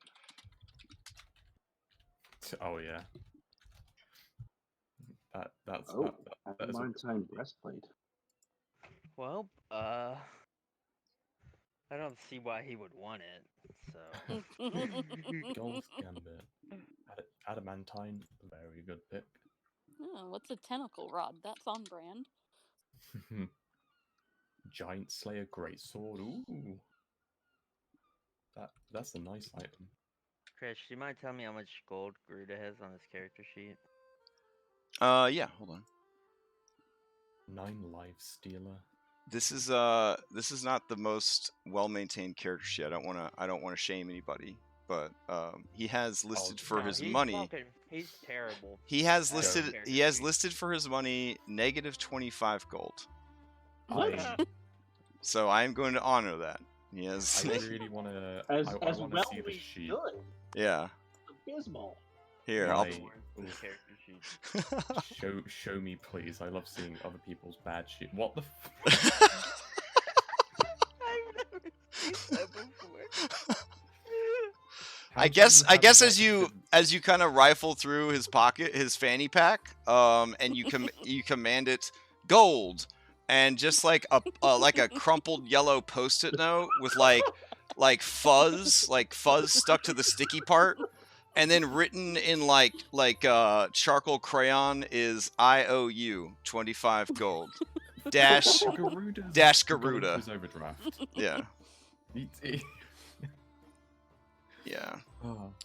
So the bank in Saltmarsh is actually fining him 45 gold pieces for every purchase that he tries to make. So I think we need to get that ass pistol +1. in retrospect, I wish I had the foresight to change its name, because it's named the Asp pistol because asp is a small snake and it bites you and it's poisonous and it's cool. And whoever came up with the firearms, I am happy that they did. They've been great. All the campaigns with firearms, everyone's enjoyed them, but everyone calls it their ass pistol. And I just picture, with the amount of prison pouch talk that I have in these pirate games, I just picture everybody's just yanking these things out, and they're using their literal ass pistols. And I'm like, yeah. So it's like the like, why not call it the Viper or something? You know what I mean? Or that would be easier to say. Yeah. But it's kind of like the scene. I guess it was the third Pirates of the Caribbean movie when Keira Knightley had some big old blunderbuss hidden somewhere. Yeah. There was a whole thing on Thursday as they discussed the value of storing a potion in their prison pouch.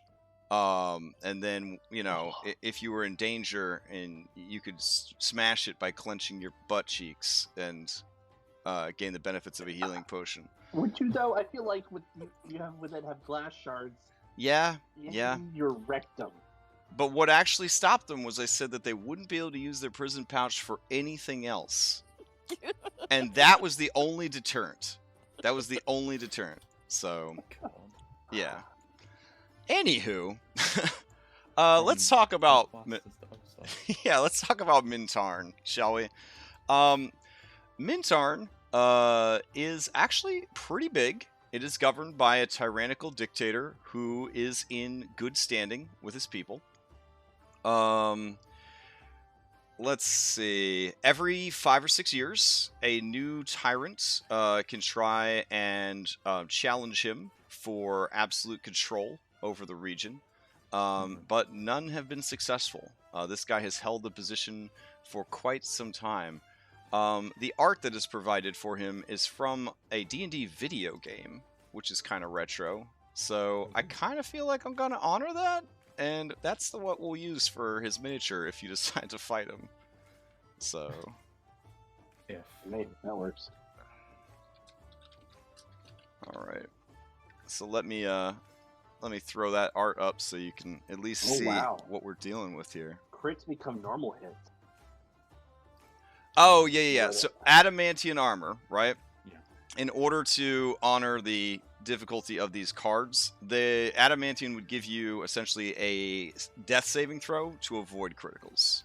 And if it was successful, if it was successful, you wouldn't take the critical or the critical hit card. If not, you would still take it.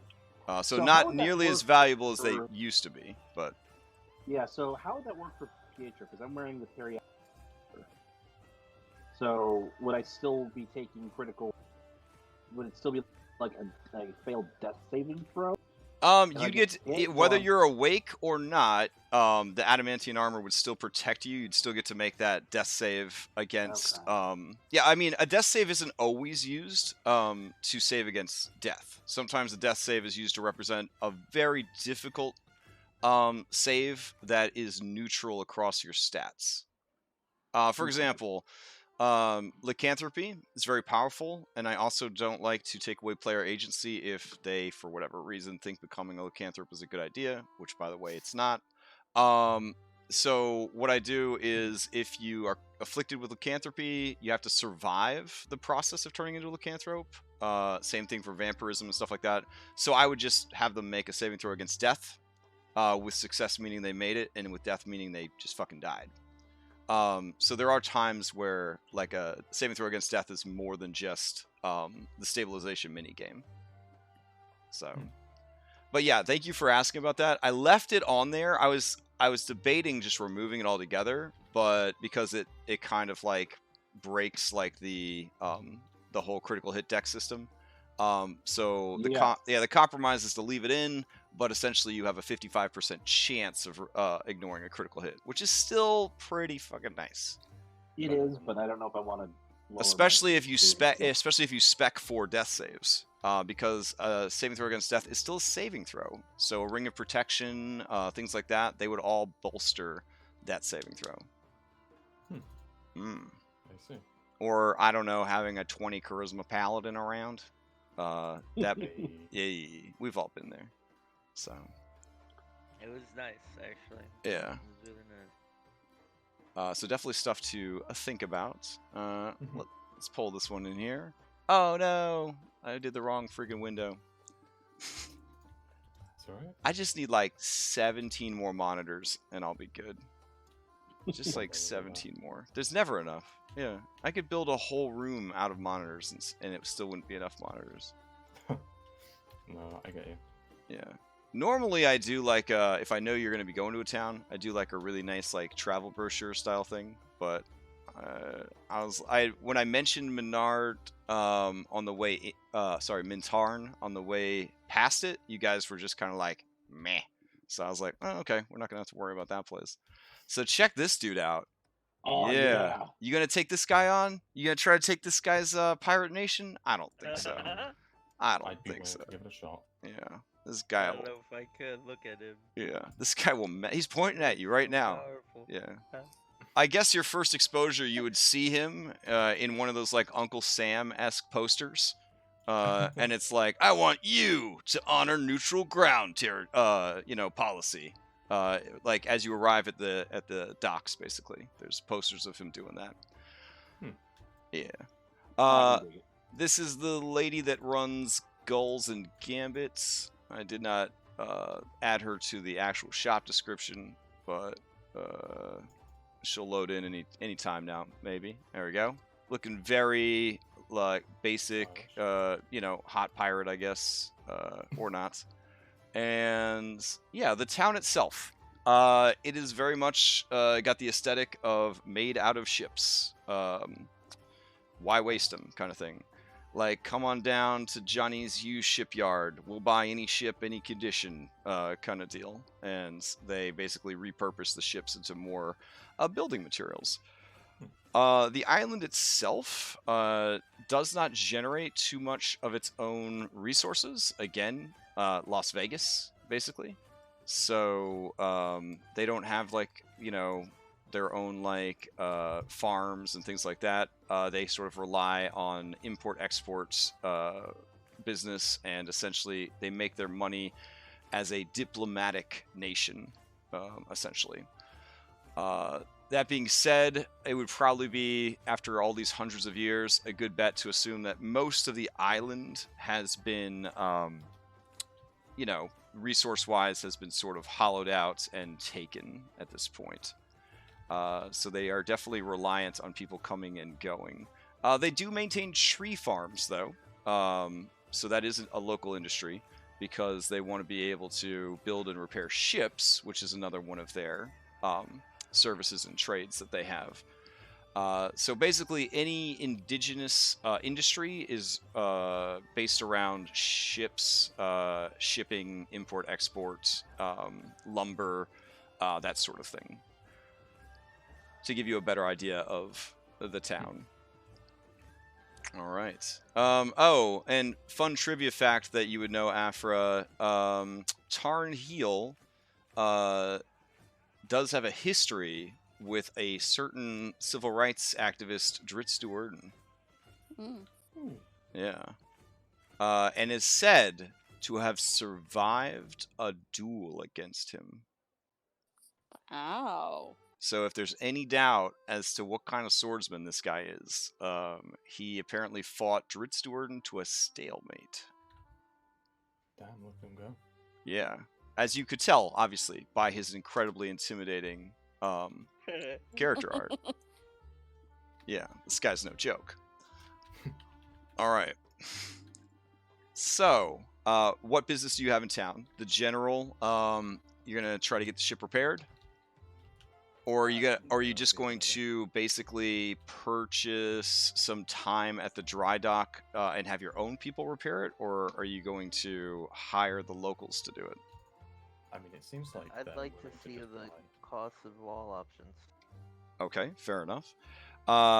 If you basically want to wait for there to be an available slot at the shipyard to repair your ship, it will take a longer amount of time for that to open up. Either way, it's like when you go to get your oil changed and there's like all these other cars there to get their oil changed. The soonest they could start working on your ship, if they did the work, would be 3 days. The soonest you would be able to work on your own ship there would be 6 days. Now, the cost, if you do it yourself, they will charge you 150 gold to access their facility and use it and whatnot, for the amount of time that you need, assuming that amount of time is no greater than 3 days. You could negotiate them with your high charisma down to essentially 50 gold a day. So if you could get all the work done in 1 day, you'd only need to pay them 50 gold for the day, and they'd actually be pretty happy about that because they could get somebody else in there. If you opt to just have them do it, it is a flat 150 added on to the cost of repairing it, which they're going to charge double what you would do yourself. So it would be 2 gold per hit point of repairs that they're making, plus the 150. So can you give me an amount? Yeah, sure. All right, let's see. 19 intelligence Look, was I didn't want to not be the good at math. treasurer. Okay, no, I'm not bad at math. It's just like early. Okay. All right, I got you.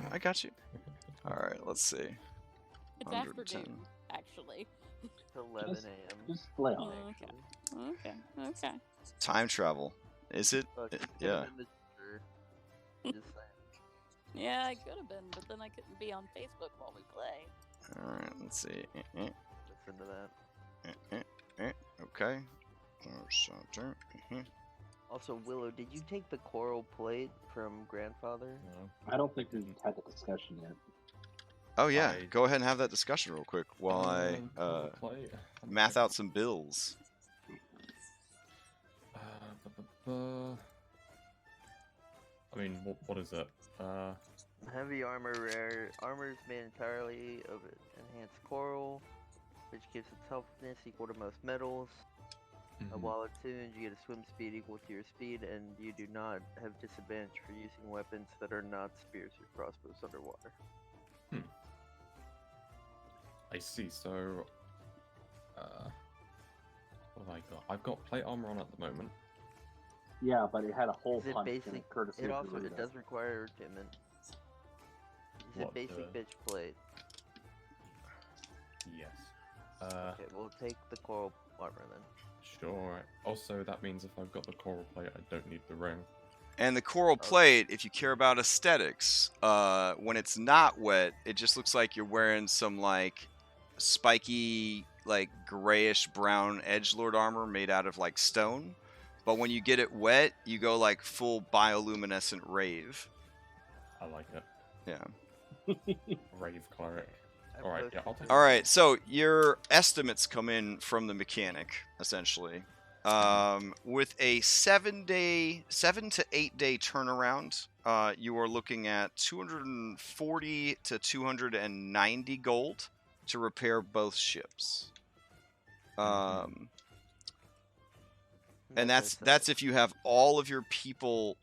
I don't know if all of your people are really proficient, so it could actually take significantly longer. Or you could pay them to do it. It would be a turnaround time of 4 days, 3 to wait for a slot, 1 day worth of repairs on the ships. They could get it back to you for, since you're doing 2 ships, they're going to discount it significantly, so it would be 600 even. They rounded down. And I'd like to talk them up / bribe them into offering us a sooner slot. Oh, okay. They would definitely be willing to provide an earlier slot. The more money, the more sooner they can make excuses to the other people. If you're willing to pay double, they could be able to start work on it tomorrow. Nice. Yep, let's do that. All right, so 1,200 gold, and they will start work tomorrow.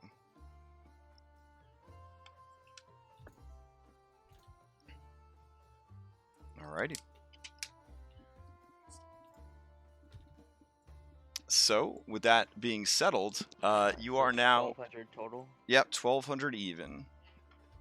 Okay. And that will get both your ships repaired, and they should be ready. Essentially, you could set sail 2 days from now. So, nothing to do today. They'll fix it tomorrow. They'll be back in the water on the 3rd day. And I'll like to spend that time just hiring crew for both boats then. Since they're All being right. both fully repaired. Okay, how much crew would you like to hire? So, let me see what we were running off of before.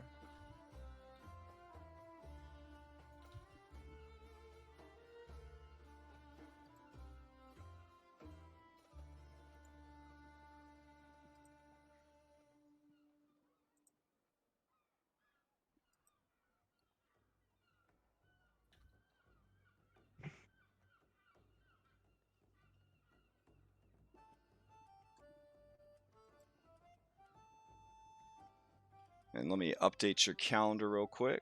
So you are now on the 22nd day of Tarsak.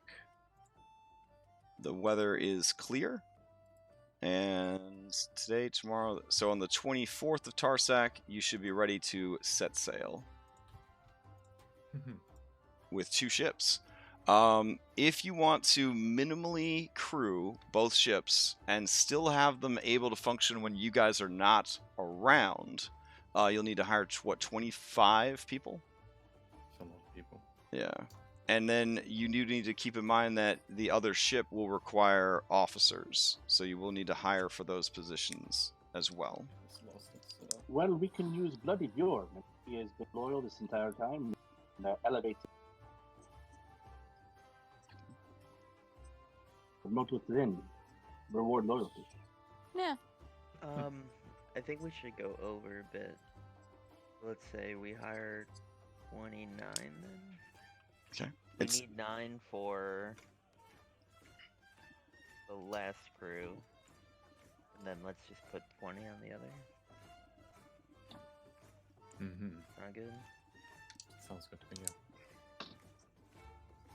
All right, so for the other ship, positions that you would normally fill, right, would be a captain, a first mate, a quartermaster, navigator, a ship wizard, a ship cleric, or ship doctor. Some people have a bard, but that's totally optional. But these are the positions that are a little more pricey to fill. Do you want to reallocate some of your current crew to that? Also, Yeah, what ship will be your ship versus what ship will be your NPC ship at this point? Or are you guys just going to take 2 ships everywhere you go? And there's also the matter of call. And I think we wish to continue calling it the Iron Monkey. Yeah. I mean, they Doesn't could matter. definitely squib it if you want them to squib the Iron Monkey. That'll cost that's much more significant cost than just repairing it. Do you want to get the ship squibbed? Squibbed means that they'll modify it enough that people will not recognize it as the Iron Monkey, which means that you will not be dealing with whatever baggage the Iron Monkey is carrying around, which, as a former red flag monstrous pirate ship, could be pretty bad. I mean, but we're Or not the same crew. it could be and pretty having, good. Yeah, having the reputation that we took the Iron Monkey Mm-hmm. would be pretty good. Those of you with any sort of nautical backgrounds, you know that getting the Iron Monkey too close to the Sword Coast could result in you being attacked by denizens of the Sword Coast, because it is Right. it was an evil crew of evil humanoids, and they were bloodthirsty pirates. So anyone seeing the ship, even if it was flying new colors, pirates would do all kinds of sneaky stuff, like flying flags of surrender, trying to disguise themselves as merchant ships. That's why lookouts would be well trained to not only know the heraldry of other ships, but the shape of other ships, the lines of other ships, the mastheads, the paint jobs, everything. So that, because you did not want to make a mistake about what ships you were dealing with. So that's something to definitely keep in mind. How much does How much is it to get squibbing cost? squid? Yeah, squibbing a ship does involve actually changing the look and the actual shape of the ship. It is several thousand gold to squib a Yeah. ship. Could But essentially, you get to start from scratch. It doesn't carry any of the reputation it had before. It's like GTA going into the spray and go. Yeah. Jenna, could you can you do an illusion that's powerful enough to get us Yeah. to Saltmarsh, The and then we can problem just with illusions is they don't move. So, yeah, Right. that kind of illusion would be a bit beyond my talents. And this is stuff that, as you guys are able to, you're not dealing with a storm. You're not dealing with the immediate oh my god, there's pieces of Alvis here. You're not dealing with our crew is dead. Right? It's like the morning after kind of clarity is setting in for a lot of you. You start thinking about the implications now of having this ship. Like here, right? In this town, not a problem. Everyone's welcome to come, neutral territory, that sort of thing. But the Sword Coast is, it's run by a bunch of rich wizards who have feelings about technology, and they consider themselves to be a good society. So they do not have any tolerance for red flag monstrous humanoid pirates. thought so. Yeah. We Might could be take better. the cannons and sell the ship. I mean, you could. This would be a good place to do so.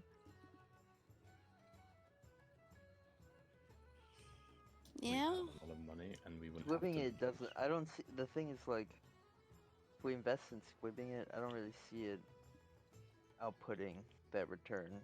You know. Yeah, anytime same. soon. Same. But if we have, could we squib it ourselves over time? Could we make changes? Change the God, that sounds hard. the mast, not mast, the figurehead. Make some other renovations. Again, anything is possible, right? In D&D. You have one person with a background of shipwright. He could head up a team to do it. Without access to the proper facilities, the proper tools, it could take a long time to do. If you wanted to essentially rent their dry dock to do it, you could work on it. I won't lie, squibbing a ship takes time. I think the fastest turnaround they could do is maybe 5 days to squib a ship. Oh yeah, I don't think we're gonna. Yeah. Now we again, can just- this campaign, there's not like a timer, right? So like the world's not going to end if you guys spend a week getting a ship squibbed and hanging out in Tortuga essentially. I think having a second ship gives us option. Could use the second ship, work for us, generate some. Also, would Or- allow us to take on other pirate fleets in the future. Well, could we make the second ship be the Iron Monkey and just have it go do piratey things and not come to the sword? I Coast? mean, it could operate out of this region, and then you Yeah. occasionally swing by to check in on them. You'd have to definitely have a crew that you really trust. Yeah. Yeah, and rely on. Yeah. I do not think we have that Honestly, yet. right now with our current Predicament. financial situation, say we take the cannons off and sell the ship. Yeah, that's probably best. I agree. But if we sell it in a damaged condition, Well, we get it repaired and then sell it. I mean, they don't care about the condition of the ship. I already paid. Yeah. for it. Also, there is this to think about. A lot of people operating out of this region would love to inherit the legacy of the Iron Monkey, It's got a name to it. right? Background. That's like the whole Dread Pirate Roberts type situation. Like, you basically have a bloodthirsty reputation built into the purchase. Yeah, if we find us a good buyer, then that's a lot of money. I think that unfortunately, I think that makes more sense. We take the cannon, we Let's send Afra out into town to try and find out who would be interested in buying. Yeah, go ahead and give me an Let's check for myself. investigation check. You are an inquisitive rogue, so you could have advantage to this. Or not. Okay. Well, Oof. so you are sort of like the studious Eldritch nerd a little bit. Yeah. And you are a bit out of your element here in rough and tumble pirate land. As you kind of try to ask around, most people just kind of like roll their eyes at you, kind of shove you out of the way, go about their business. No one's really taking you too seriously on these attempts. There's also a certain amount of, yeah, right. This tiny lady, there's no way that she's got the Iron Monkey for sale. Blah blah blah blah blah. Things like that. Ultimately, yeah, you don't pick up any leads for a potential buyer. Is there like a captain's bar in the town somewhere? Oh, there are many taverns and establishments where you could kind of get that, get in touch with other pirates for sure. I'm assuming you're doing this to hire, or are you just looking for other captains to find out what they're up to? Well, see if anyone's interested in buying the ship. Yeah. Okay, Since fair I'm enough. filtering out anyway. Could it be possible, given from where I originally hail from, Atika, could I search out other people from that region, from Chult, from my own travels, to see if Okay. that is... I will say not that there. you guys can attempt one more sort of investigation, but this one will be this one will be at disadvantage. Since you guys are essentially like rallying together, it'll just be a straight investigation check. Okay. All right, 23. It takes time, but you do eventually find someone that is interested in making such a purchase. There's some dickering going on. You did find a good buyer here. One of you can attempt through persuasion to ensure that you could sell it at the full listed value. Otherwise, I will lower my offering price. I am Go pretty ahead. good at persuasion. I have expertise. So. Oh, we go. all right. Go sorted. Yeah, so once Jenna and Pietro sort of track down a potential buyer, that's when you really sort of come back into your own element, and you are able to sort of sell the fantasy, right? Of like, imagine you've got a novice crew and you're at sea, and you run up that red iron monkey flag, and they just stop dead in the water and start throwing their loot off the side because they do not want to die today. That sort of thing. And yeah, they are definitely they're definitely into the fantasy that you are selling them. All right. So an individual named Remington Mayer does purchase it from you. For For- the full for the full 10,000. Awesome. Yep. And we're gonna move the cannons onto the storm chaser. Okay. And probably try and find out the best way to disguise them. So with the storm chaser and the cannons, where are you planning to put them? I don't know if your ship has a gun deck. So because your ballistas are currently just on the top deck of the ship. So are you going to be reworking the structure of your ship to make room for cannons, or are you going to boldly keep them just on the deck? I mean, 8 cannons on a ship as small as yours, it's going to be crowded. Half that, maybe. Maybe have 4. What about the extra? Well, we didn't hire them. All right.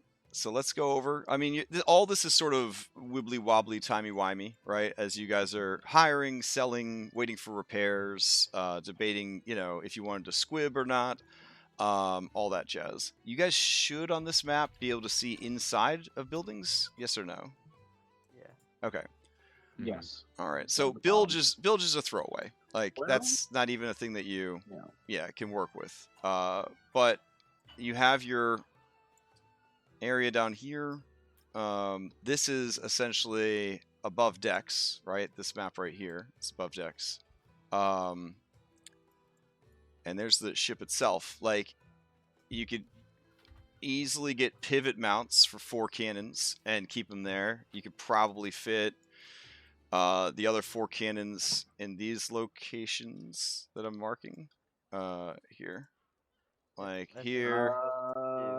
You could probably do 2. Problem with that is that cuts into the galley and to the officers. Well, I'm saying if you kept them above deck, you could put them there. That's what's recommended to you by like Toothpick Tate and Bloody Bjorn and experienced pirates. But they do tell you if we're rocking visible cannons, we can't be going back to the Sword Coast. Like, we're gonna have to just change the whole campaign to be based out of the Pirate Islands, which is totally cool with me if cannons mean that much to you. Now, your below deck area, you could, since you guys don't run a lot of cargo, you could probably do, if you really wanted to crowd it up, you could just no longer have a cargo area, and you could put them all 4 down below. You do need like a 10-foot area to work with. So you see what I have marked there? You Yeah. can put all 8 of them down there, but you're gonna lose. You will not be able to haul cargo anymore. Can we split the difference? Can we do a couple below deck? Do the cannons to replace the ballista? And then could we have sort of a movable cover that we can toss over top of cannons, like I was describing? Okay. Sort of like start off with a box and then like dummy up the box to look like just cargo. I mean, Or is it something that would have to pass inspection? The more experienced pirates, they try super hard not to be disrespectful of you because they watched you murder like a dozen hobgoblins. But like, it's really hard because they're all making a face like, what the fuck is this guy even talking about? And Bloody Bjorn, he just takes a deep breath and he says, listen, I respect you too much not to point this out. That's a terrible idea. That would be like you all sneaking around a dungeon underneath a box. You know? Who does that? Huh? I did hear a story of one man that been choked, but I appreciate your candor. Yeah. Bloody Bjorn. I mean, put yourself in the boots of a ship official. Hmm? How many ships store their cargo above decks? Nobody does.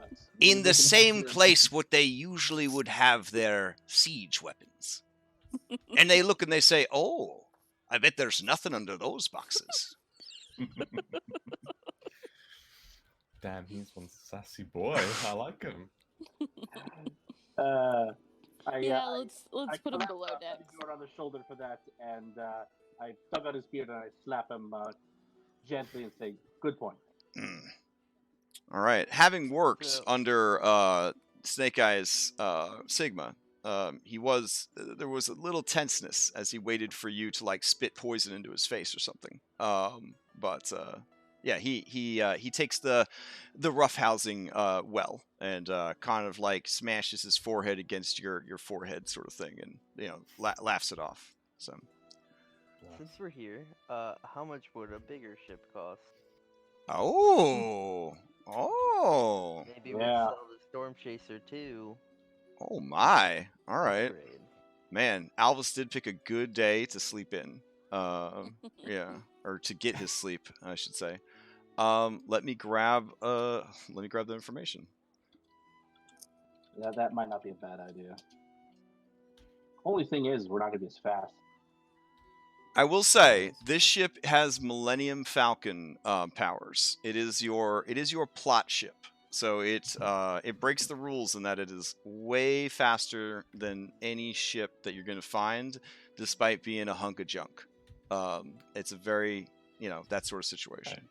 Well, here's a thought. Why don't we don't have to keep all 8 cannons. We keep like 6 of them. Yeah, I was gonna say like half or something like that. Because I think we should have more than less, but we could. Given the space that's down here below decks, I think we could retrofit it to fit like 6 cannon. I don't know about all 8. Okay. And then we keep the ballistas up top. So Whitley, the shadow that you have hired, smart person, she does say, well, I mean, you could try to find a captain's chest. It's essentially like a bag of holding for a ship. It allows you to have an expanded hold that is literally only the size of a large treasure chest. In this day and age, they are pretty rare. But, I mean, if ever we're going to find rumors about one, it would be here. Mm-hmm. That could be quite useful. Could also be an option. Let's say you, But a bigger ship probably has a lot more hit points. Oh, it does have more hit points. Yeah. Shoot lots of.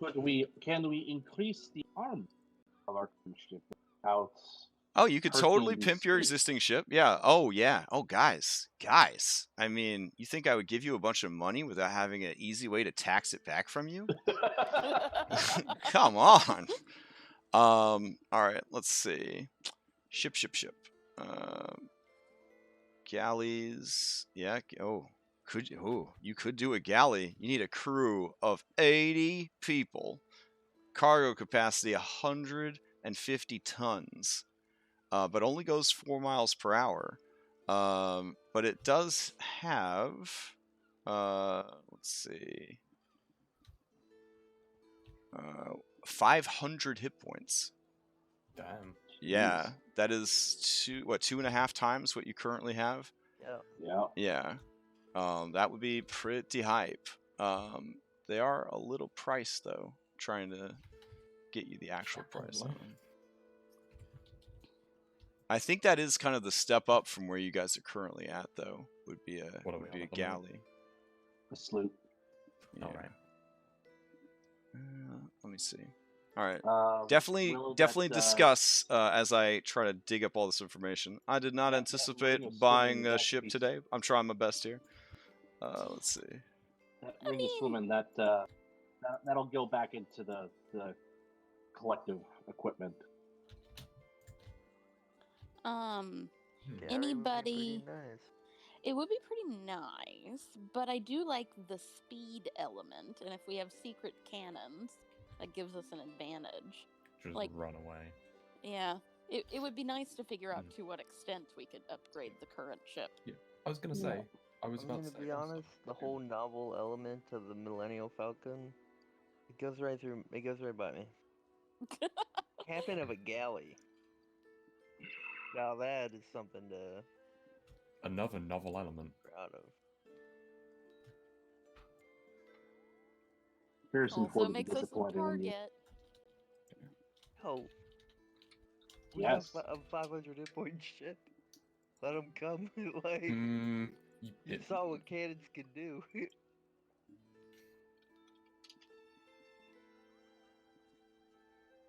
500 hit points sounds like a lot, but I'm surprised how quickly you can burn through it. Well, you could be surprised how Especially fast you the burn cannons through will 200. We Yeah. almost sunk. We almost did. Yeah. Well, that's We why I had was saying, to- can we up the ace current Yeah. ship? Sort of strike a balance, but There's a lot I of mean, upgrades we in- are flush with cash at the moment. Yeah, I mean a bit. And we could always come back because we haven't finished, collecting. Oh shit! Did we?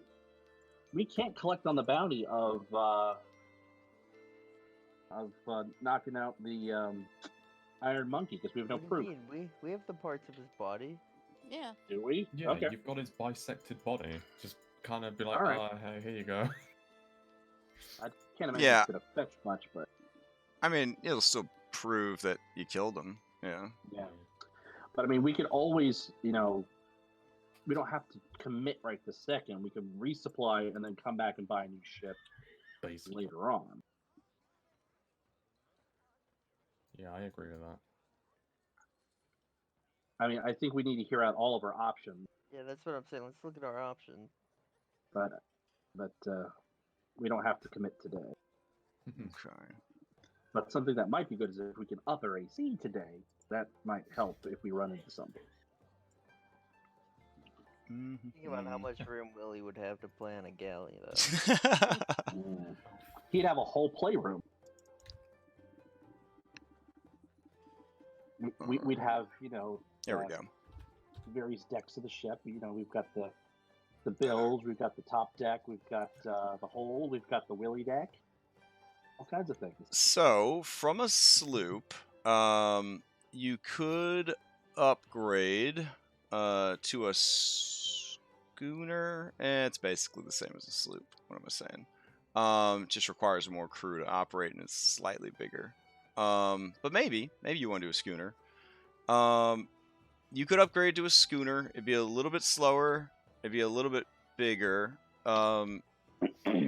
Stat-wise, it wouldn't change too much, but it would essentially add a gun deck to your ship. Mm-hmm.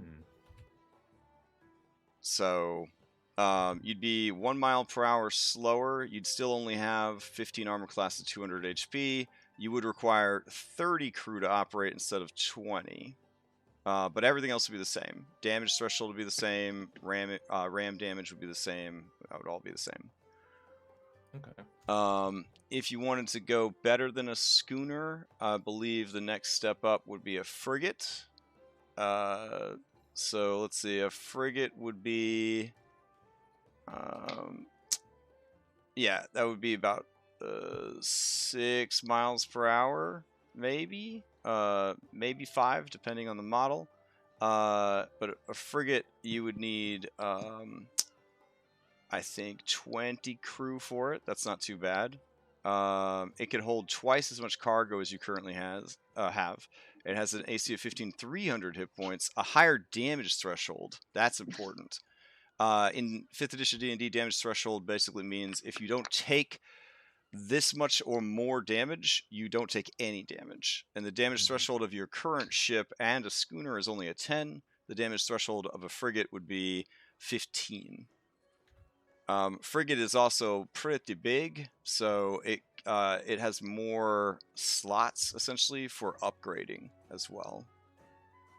Like a schooner and a sloop, very limited in the amount of slots they have. I think they each have 1. I think the one that you guys have has 2 because it's basically like the main character of ships for the campaign. Whereas a frigate by default would have 4 slots for upgrades. You could downgrade, but I don't think you want to a caravel, which would be bigger and slower than what you currently have. You could do a brigandine, which would be an upgrade for you guys. It would allow you to carry quite a bit of cargo. Wow, actually, that might be your best bet. It is slower, though. Significantly slower. You got down to 5 miles per hour from 7. But you would only need 20 crew. And it has 300 hit points, a damage threshold of 15, 3 upgrade points. Yeah, Brigandine would be pretty good, actually. And it would have a gun deck as well. Average market price of a Brigandine, 15,000 gold. And did the frigate have a gun deck? The frigate... yes, it does as well. Honestly, I think they're like the same ship stat-wise. So we'll just go with the... yeah, we'll go with... oh yeah, the frigate was faster. So... how much is the speed worth to you? Frigate goes for 20,000.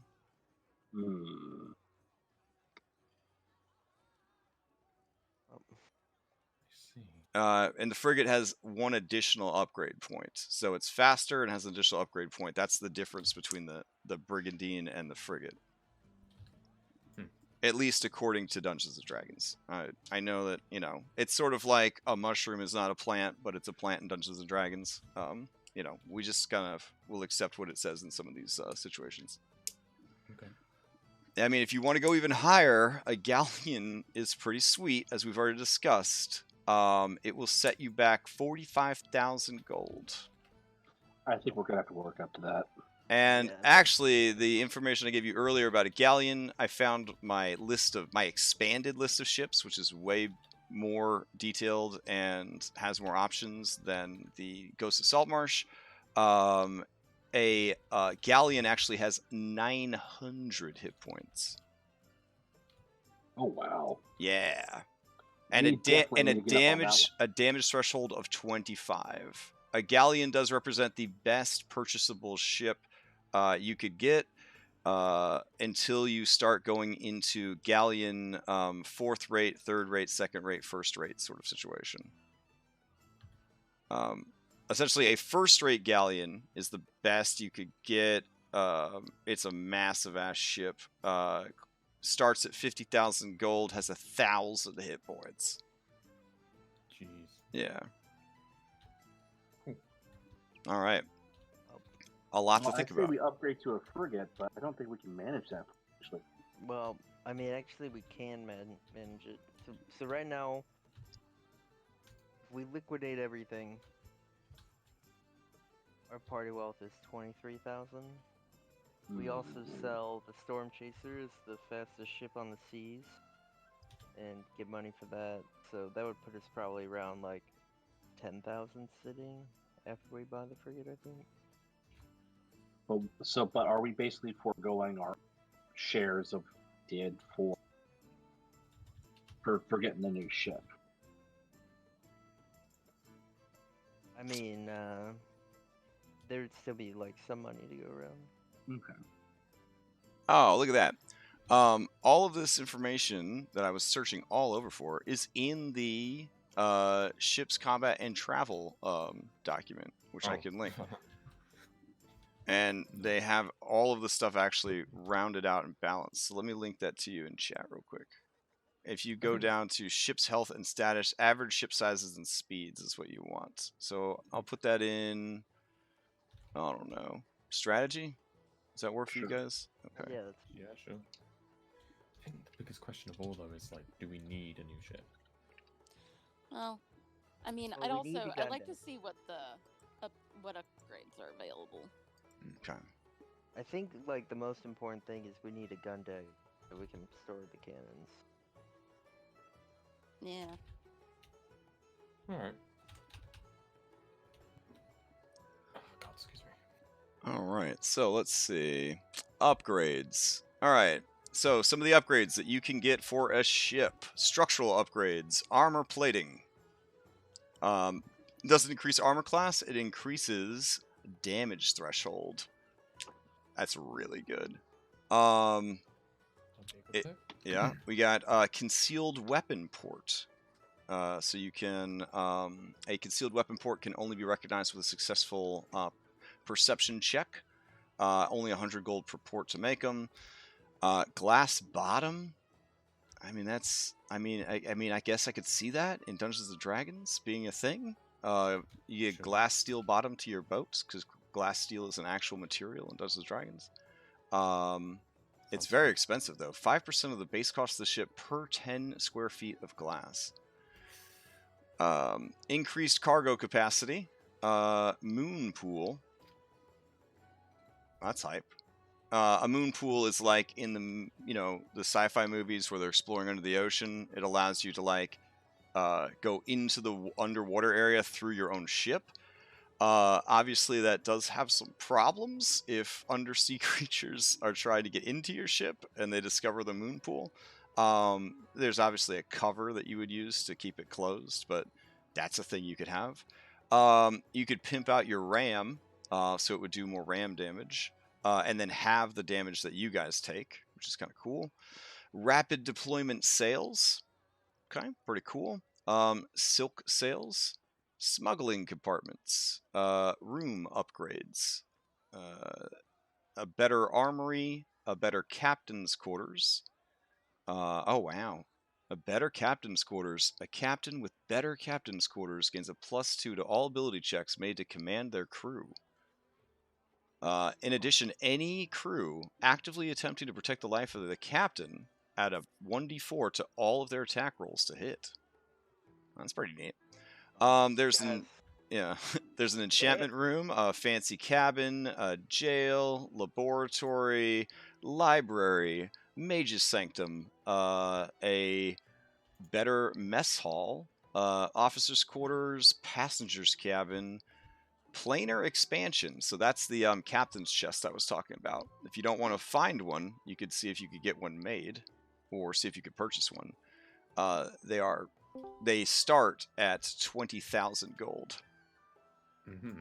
Reinforced powder room, not a bad idea, because you don't want loose powder getting set off during a fight. That'd be pretty bad. Summoning circle, teleportation circle, a temple, a training deck, a war room. Additional weapons, you could add swivel to your guns. That costs 150. It does not take one of your slots to do so, but if you are interested in swiveling your guns, that's what you would use. Those have to be, of course, on deck to have the swivel mounts on them. Let's see. And then there's the super magical stuff, which is in Ghost of Saltmarsh. So let me talk about that real quick. All right.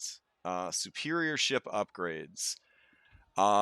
These all start at 15,000 gold, and they all require 1d4 weeks of work to install.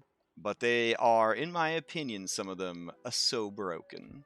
So there's the churning hull. Tempest rages within these rune-etched iron chains. You are basically paying for the blessing of a storm god, draping the chains over the ship's hull. The water within 210 feet of the ship is difficult terrain to all other ships. So basically, it causes the water to churn aggressively against other ships.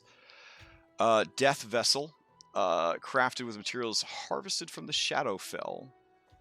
Your ship has an aura of dread. As a ship action, it can create a pulse of horrific energy. Every creature that is an enemy of the ship who is on board or within 210 feet of it must make DC 14, which is not bad for a magic item, wisdom saving throws, or be frightened of your ship for 1 minute.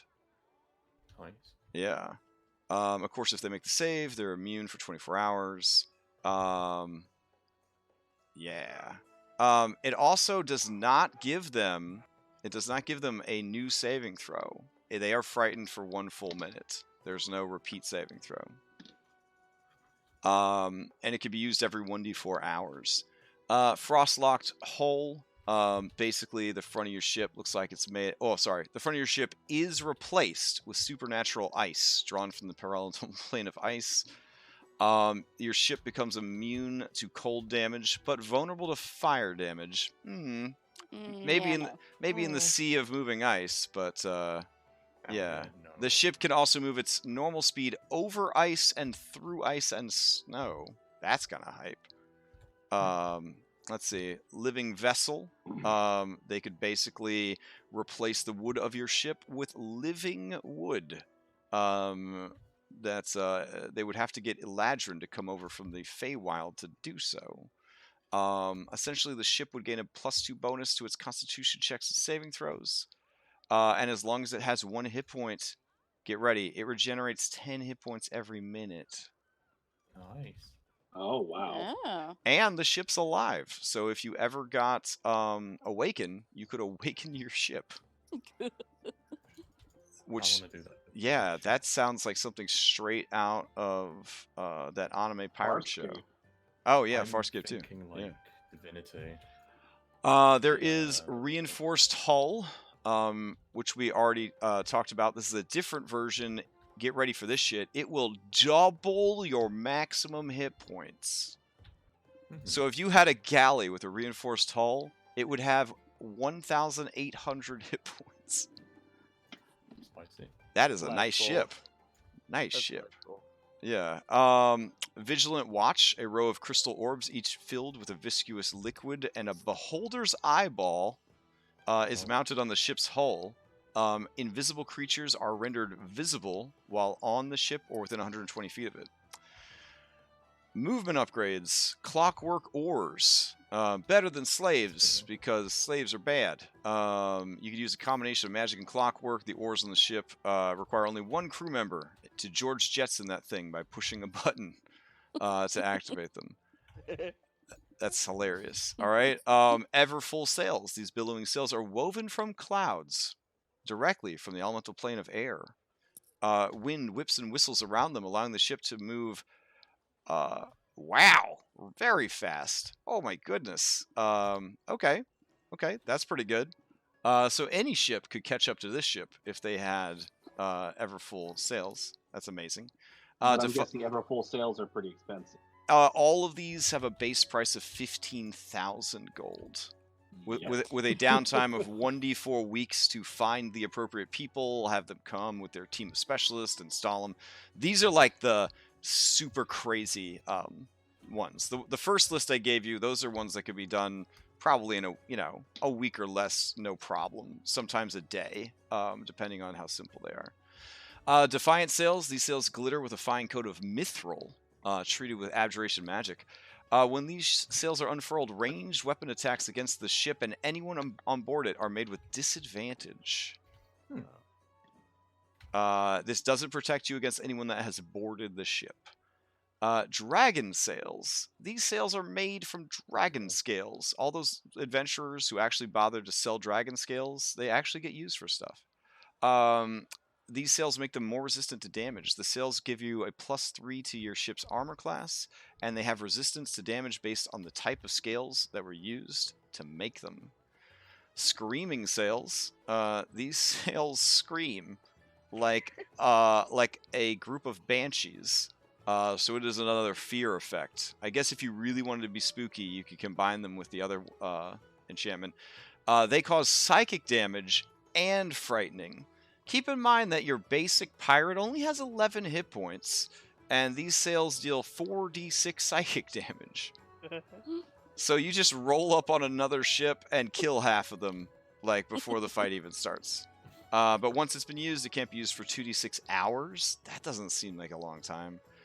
Scything oars. These oars allow you to damage creatures that are in the water as you hit them with your sharp oars. I would say of everything I've read so far, that's the lamest one. I don't know if I would spend... I would have to have a lot of money. Let's tie a dagger to the end of that oar. Look, they can't all be winners, all right? Charge 15,000 for Weapon upgrades. You can choose one of your siege weapons and make it a +2 to hit and damage magical siege weapon. That's cool. Concussive rounds. Enchants by abjuration magic. This particular siege weapon bursts with raucous noise capable of momentarily distracting and disorienting enemy crew. If this weapon hits an enemy's hull, that ship's speed is decreased significantly until the start of the attacker's next turn. Okay, that's kind of cool. Explosive rounds. This adds 2d6 fire damage to the damage that weapon deals. Grasping rounds. This weapon fires spectral chains. It can actually grapple other ships. Outlaw Star? Yes. As an action, the ship can end this effect, and the target can end it by doing a DC 14 strength check with their ship stats. Figurehead upgrades. Guardian Figurehead. Your figurehead actually is an iron golem. That's hype as hell. Red Dragon Figurehead. Your figurehead comes to life as a red dragon and breathes fire. That's pretty cool. 60-foot cone, 66 fire damage every minute. It can use that ability. Storm Giant Figurehead. This figurehead can throw lightning bolts. I mean, that's on brand. Yeah. Miscellaneous upgrades. The Bones of Endless Toil. The bones of ancient mysterious creatures festoon your ship. When any humanoid dies on their ship, they must make one final wisdom saving throw, DC 12. If they fail, they rise as a zombie under the captain's control. That's what I'm talking about. The zombie... That's actually pretty cool. The zombie immediately downloads all of the knowledge it needs to be a meaningful member of the crew. A number of creatures equal to the ship's creature capacity can be animated in this manner at any given time. Holy shit. Okay. That sounds like Carino the Bones ship, actually. Smuggler's Banner. This flag is meant to be flown from a ship's mast. The powerful magic causes it appear as a flag or banner displaying any symbol group or realm friendly to the viewer. Oh, it's like magic paper from Doctor Who. Yeah. Oh, that's pretty cool. But the banner's true power is that if that doesn't work, as an action, the entire ship and everyone on it can teleport 3 miles away. That's ridiculous. Pretty nutty. Yeah, okay. Once it has teleported, it can't teleport again this way for 2d6 days. Taskmaster Drums. It's 4-foot tall bronze drum. This is good if you have people rowing, I guess. For the next minute, the ship can gain one additional action as long as it has at least one action. Okay, that's pretty cool. Basically creates like a haste effect. You gotta understand that the rules they provided are to cover different time periods as well.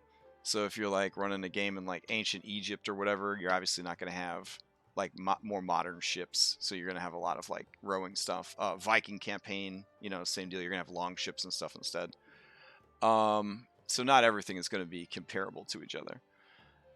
Yeah. So. Holy shit, guys. That's a lot. That list. A list, what, of all of that stuff? Yeah, I can put it into a document real quick. And how many upgrade slots does a frigate have? Let's see. I believe it was 4. Yeah. Alright, guys. I say we do a frigate, and then we... maybe get it the cloud sails. I mean, yeah, since we don't have Alvis anymore. There's no one to object. No, I mean, there's, we have no one to, like, push wind into our sails. Right. Okay, my bad. We won't be able to afford the cloud sails right away, but... So we're going to go for the frigate right now? I think it's the move, to be honest.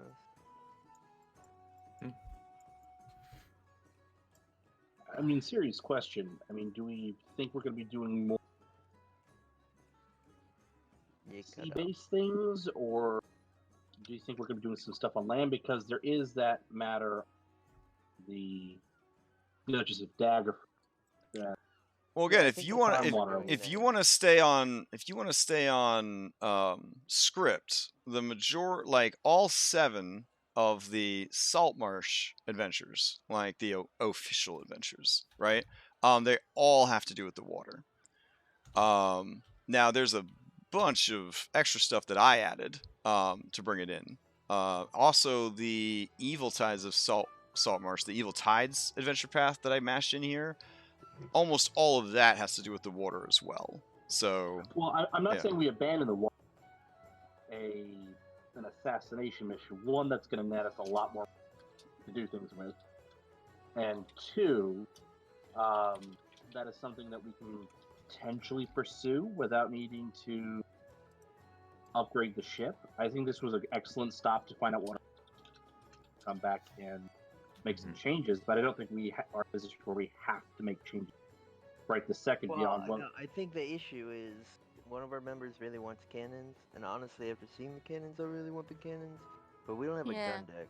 So, what I don't want to end up happening is we remove all our cargo space for the cannons, or limit it severely, and then we end up in a situation where we can take on a lot of cargo. That's what I don't want to have happen.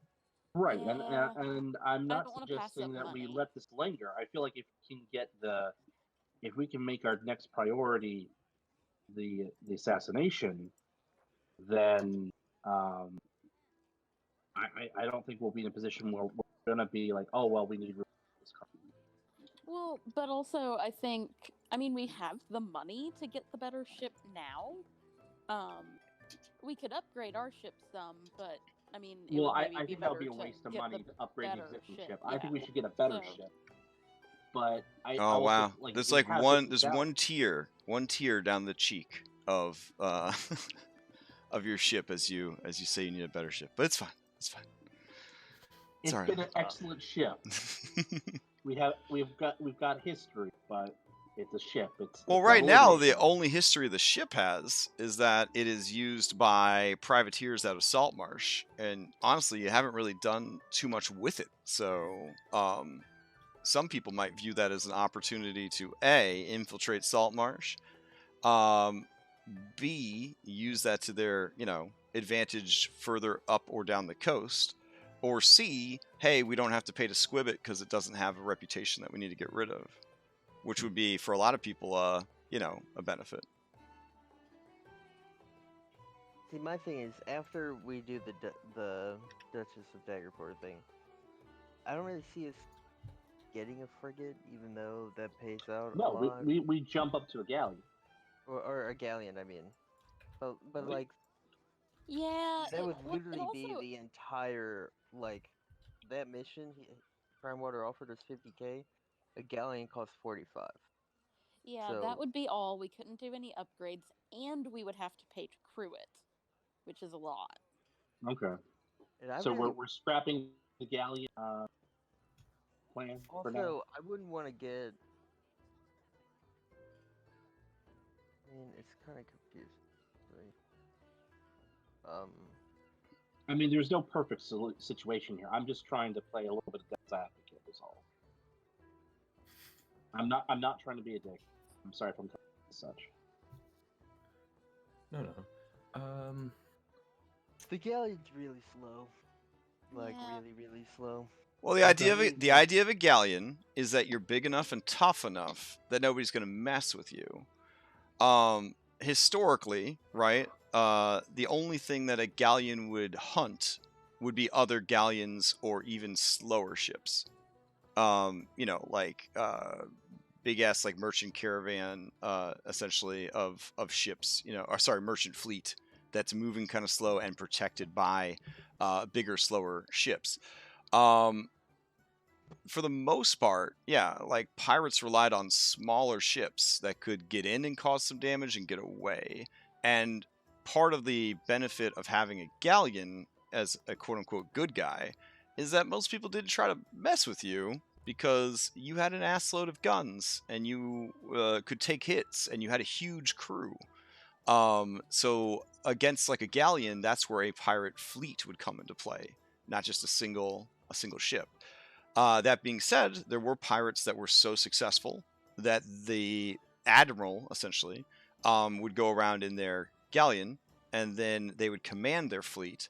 And in, like, really big hunts, were like, oh, have you heard about this treasure ship? It's a galleon. It's got, like, a 500,000 gold on it kind of deal. They would organize an attack, right? The smaller ships would get in there and pepper them and slow them down, giving the big ship a chance to sort of sail in and finish them off. So there's a lot, there's a lot to it. If your only ship, if you don't have a full fleet, is a galleon, that sort of just changes what your focus is. But at the same time, if you're a monster, right? And a ship can do 8d10 points of damage per cannon and has 900 health. I don't even think a kraken's gonna mess with a galleon unless it's like feeling real spicy. You know what I'm saying? And as far as like being in a storm or being in a situation where the weather's real bad, everything that hits you would have to be hitting you for at least 25 or more damage to even affect the ship at all. So the galleon is definitely the defensive option. Like, we want to use the ocean unmolested. We want to go from point A to point B, not have anybody mess with us. If that is your only ship, that's kind of the direction you're going with a galleon. But you will not be able, as you guys probably figured out with the speed, you will not be able to chase down other ships and capture them because you're just too slow. Never mind, that's not how we roll. Yeah. That's not how we thing- play. Does that explain it a little bit Yeah. better? Yeah. Yeah, Okay. that helps solidify things. and another thing, like, I see us like selling the Storm Chaser. I don't see us selling the frigate even if we get enough money for the galleon later. You know what I mean? I think Yeah. that's Yeah. I think like the frigate would Yeah. elevate us into like a fleet territory when we started procuring more ships. Like, Yeah. I really think the frigate's a good option, a good I agree. choice right now. And I would like to put out a suggestion for the name of the frigate if we can do that. All this is revenge. We already got Elvis's revenge. Yeah. Also, these numbers are reversed here.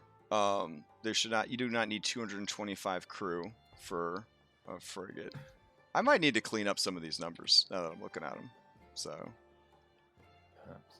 yeah. All right.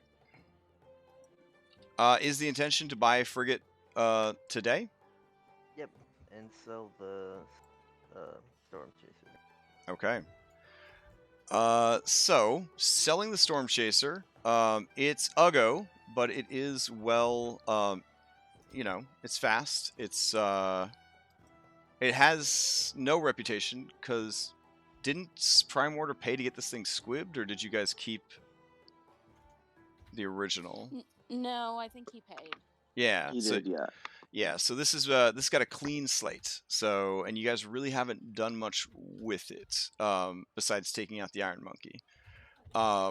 So yeah, you should be able to fetch a pretty decent price. Go ahead and give me 1 investigation check, 1 persuasion check to reflect how the buying and selling goes. Okay, yeah, you could find interested buyer, no problem. Yeah, you guys sell it for the full 10,000 gold. Awesome. That's great.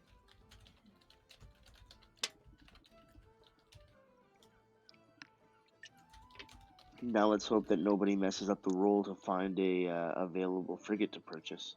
So now we have no ship. Get stuck. Yeah, that is a situation. So let's get an investigation. I'd like to just point of order. If before we sell the ship, I'm going to retrieve that painting of all this. Oh, fair enough. Yeah, obviously we're gonna take all our stuff off of All it. right. All right. Because I don't want to be a situation. You where take it's it like- as is, and that includes the damn painting. Yeah. You ask around, and you are able to acquire somebody that is selling a frigate. Yeah. A pretty one. All right. Can I negotiate down the price? You could try. Yeah, sure. I'll give it a go. Well, apparently not. Okay. All right. So they sell it to you for 20,000. You receive the proper papers, proper in parentheses here. They do have people that, if you tell them where you're going to be operating out of, they will make sure that you have papers. You will have to, of course, register it with Saltmarsh if you want it officially registered.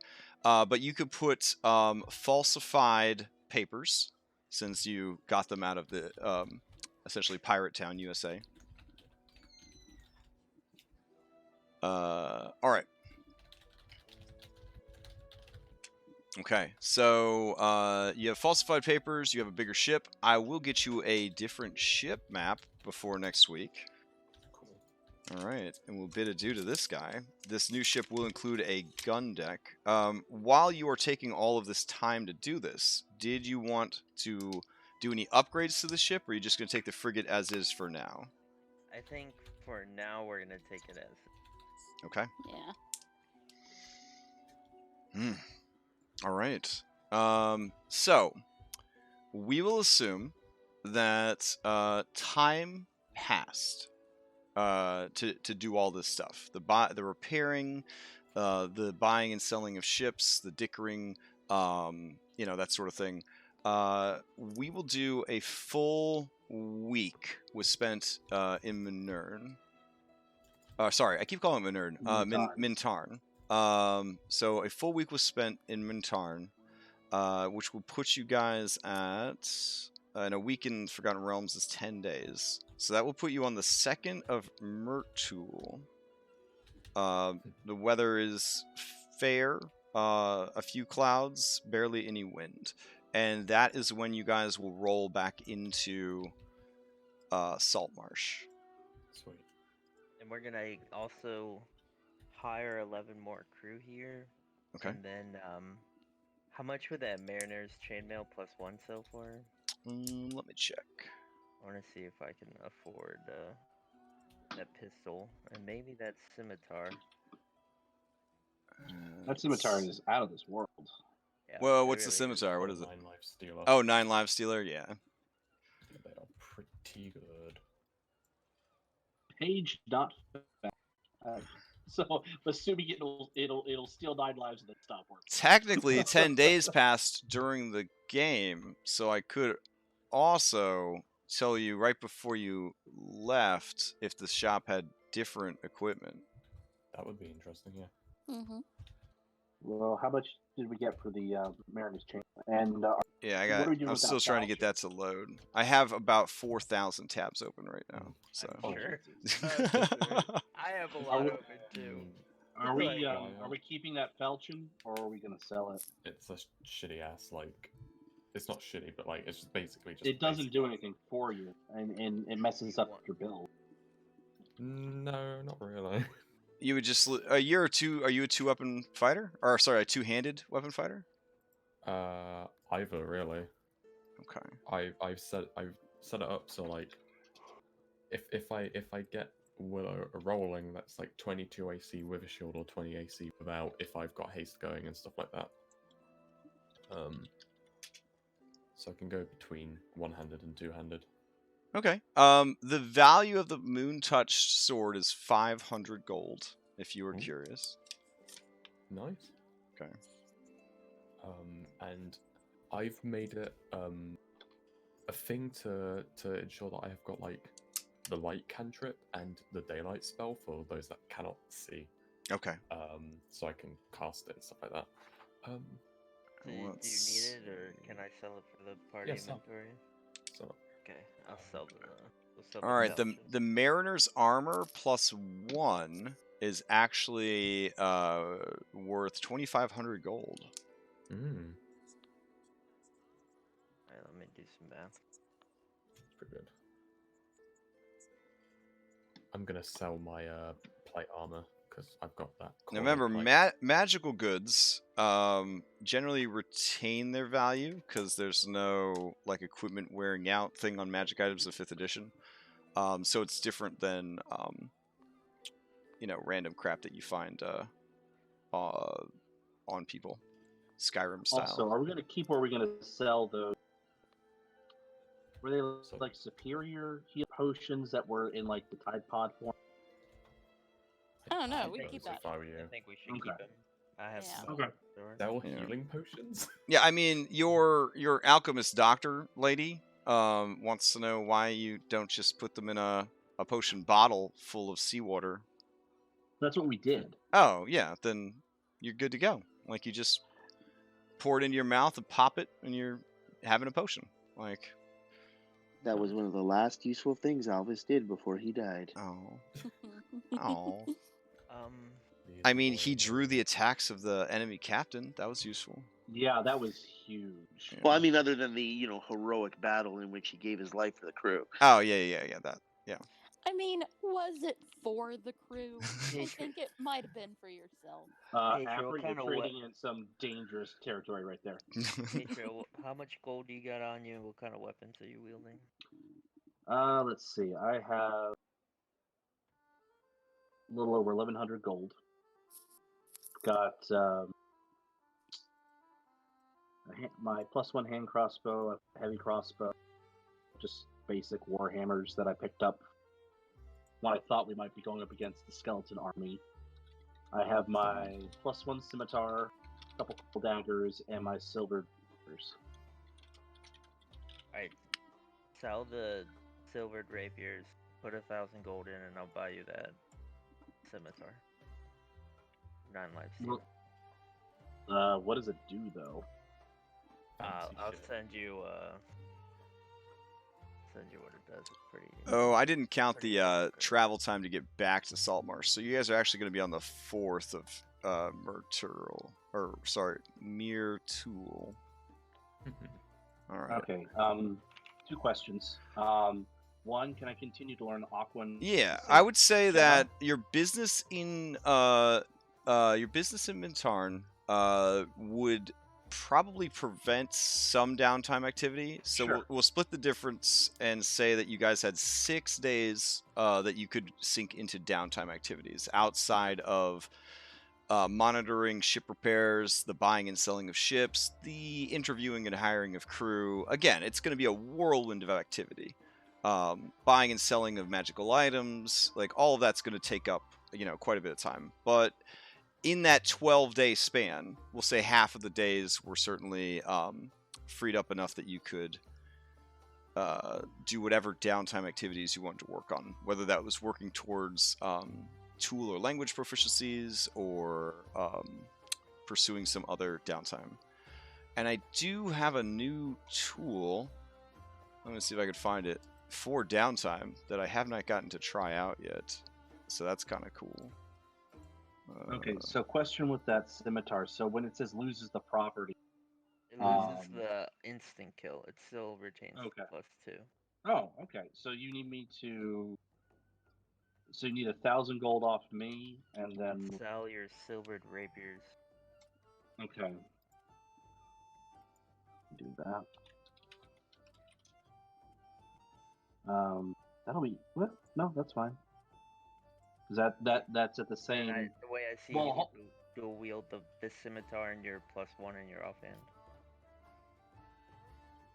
But well, it's +2, so breaks even. Because the scimitar is a 1d6.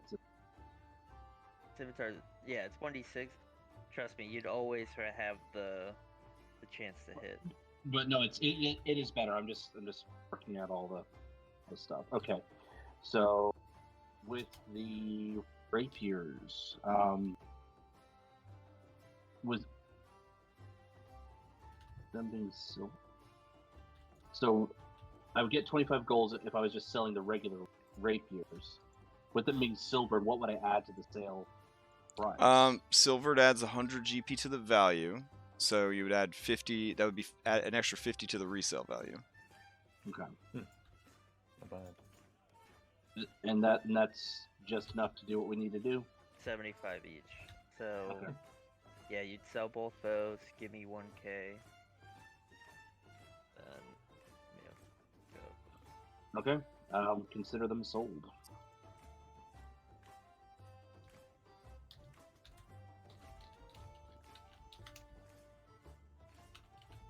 What are they? Wow, this is a nice page they went and made. Even includes like intelligence modifier affecting how long it takes you to learn stuff. Neat. I'll toss it up real quick. How much items sell for like just mundane items sell for their like value, right, or some shit? Mundane sell for half their listed value. Cool. I'm gonna sell this. So Crash, I would just Wait. add a +2 scimitar to my character. Yeah, if you purchase the +2 scimitar. Yeah, we're purchasing the 9 lives. Okay. That's a real good buy. I mean, you should probably just add a 9 life stealer to your character sheet then, right? Oh, wait, that's in there? Yeah. Okay. I don't populate the magic shops with unique items. It's always just basic bitch stuff. Oh, all right. So for 750. Cool. Nice. All right. Did you want to check the shop before leaving to see if they get anything different or new in? I do. Sure. Okay. Yeah. Yeah, wouldn't why not? we? If we're fantasy shopping, let's fantasy shop all Yeah. the stores. This is basically Like, like you don't go to the mall and just go to Macy's. we Now, bring, what like, did you under- pistol from these peeps? We purchased the 9 live stealer, Uh-huh. Yeah. That's it? Okay. the S pistol plus Oh, 1. okay. But I swear to God, if Yeah, there's a plus rifle on there, I'm gonna be tilted. Don't say that. You know what's I mean, you gonna could happen. turn around and sell the aspirate back to him. True, I guess, yeah. So here is your ass. Though I almost don't want to buy this for Gruda because his character sheet's so terrible. Hold it Yeah. hostage. Sort your fucking sheet out, or you're not getting the float pistol. All right. Let's see. Restock shop. Here we go. Okay. Looks good. Looks good. Oh, damn. Damn. My heart is aflutter looking at that shit. Let's have a look at what's in there now. Two of my favorite items are in there, but they're so outrageously priced that I don't mind leaving them in. Have the other shops restocked, like the The and others, Looming yeah, stuff? you guys have essentially forced all shops in the region This to is- do this with your downtime. This is literally like playing like Fallout or whatever, and just like waiting constantly for the stores to restock. I think this is gonna it is going to upset your cousins in the Moon Group quite a bit because they've been talking about buying stuff, and I'm about to just change all the fucking inventory on them. Yeah. Yeah. Oof. Cool, Oh, so wow. backtrack for And them. Knaith mandolin. Wow. Oh yeah. Yeah, the Oh yeah. mandoline's That's good. like the best bard item in 5th edition. I'm pretty sure. I'm pretty sure that's the best one of the Yeah, that batch. is. Yeah. Yeah. So Folding boat. my heart is aflutter when I saw it. And then the Whip of Whip Warning. Warning? Oh yeah, Yeah, you can that never sounds your group fancy. can never be surprised, and the person attuned to the whip has advantage on their initiative. Holy Vicious shit. hand crossbow, So like the DM I had for like Dragon Heist and Mad Mage, he like used a different pricing system for magic items, and he's like, "You're in Waterdeep, you can find this stuff if you make such and such rolls and all that." I had a character who was rocking the Instrument of the Bard, hand crossbow of warning, and amulet of health as my three attunables. It was fantastic. Yeah, I was very pleased. So Hey, Crash, with the Yeah. 9 Lives Stealer, it doesn't look like it's built right, like in the compendium, mm-hmm. because it doesn't look like it's adding the bonuses. At least according to what Remy sent me. Okay. Let's see. Mm. I don't want to tinker and get it wrong. It might be Did a tricky one because doesn't it have shifting bonuses based on souls and shit? It, Let's see. I would probably I would just drag in a +2 sword, and then you could just change the name of it. Create a ability over in your ability side and copy and paste the 9 Lives Stealer, and then create a resources thing for the sword charges. Does that make sense? I understand what you're saying, but I don't know how to do it. Oh, okay. I can help you with that real quick. Let's see. Where's Pietro's character sheet? There we go. All right. So what did you drag in? 9 Lives Stealer. I dragged in the 9 Lives Stealer because you were like, I have all that stuff. The companion was like, All right. Let's see. When I click on 9 Lives Stealer, what does it do? All right. It doesn't say any of the stuff or any of that kind of stuff. Okay.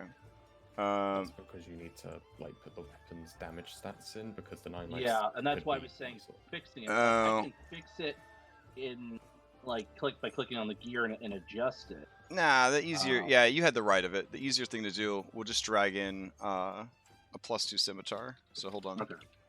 That works too, actually. Yeah. And then just calling it 9 lives because Yeah. property is like. Yeah, Because I have its to- property is too complicated for Roll20 to keep yeah. track of. I let's didn't even see. remember what its property is. It's like critical The hit sword has effects or something. 1d8 + 1 charges if you score a critical hit against a creature that has fewer than 100 hit points. It has to make a Constitution saving throw or be slain instantly as the sword Power. tears its life force from its body. Constructs and undead are immune. Bosses will obviously use their legendary resistance.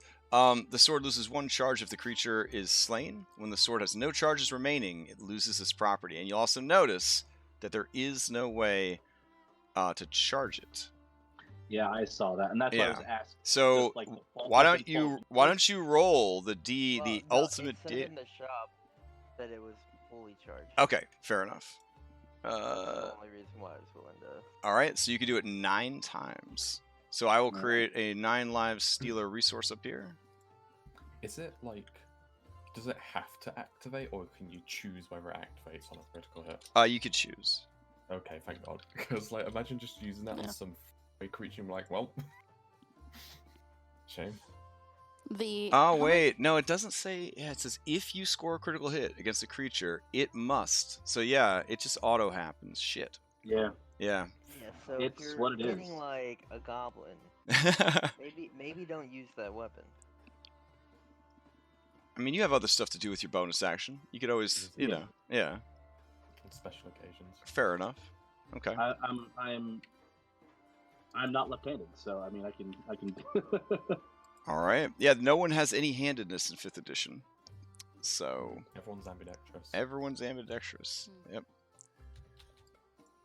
Quartermasters of Joaquin now Back. has gauntlets of ogre power. Excuse me. If you would Oh, like to well, I have not. Holy I cow. actually, they don't. Oh. I'm in the process of updating it, but Oh, I'm okay, one never person mind. and I keep being asked like a lot of different questions. Oh so, no, I yeah. understand. All right, so you're set up with your sword. Let's go in here. Yeah. I've been eyeing those gauntlets up for a while, but I won't be able to afford them, so I gave up on looking at them. I'm about 7k off. 7.5k. Yeah, roughly. Still want those gloves of thieving. I don't think it happen at this rate. No. Also, we're gonna buy a scroll of Earthbind and 10 bullet +1s. Okay. Let's see. This is from Gull's Gambit. Yep. All right. You're buying one more time. What are you doing? 10 bullet +1s Okay. and a scroll of Earthbind. All right. Scroll of Earthbind. Got it. They had 2 for sale. Nice. All right. So is there a difference between crossbow bolts? I mean, obviously there's a difference between hand crossbow bolts and regular ones, but it doesn't look like it differentiates it under ammo. Bolts are bolts. Okay. Yeah. In that case, because we keep running into it, I would like to, as I have a lot of bolts, I would like to spend 100 gold and get another 20 of them silvered. Okay, go for it.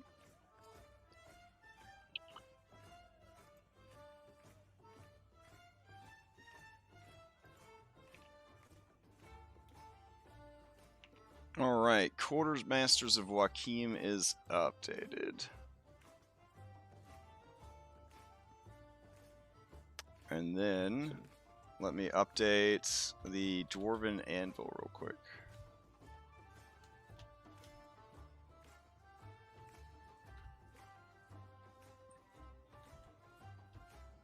Oh, right, yeah, I forgot there was that one too.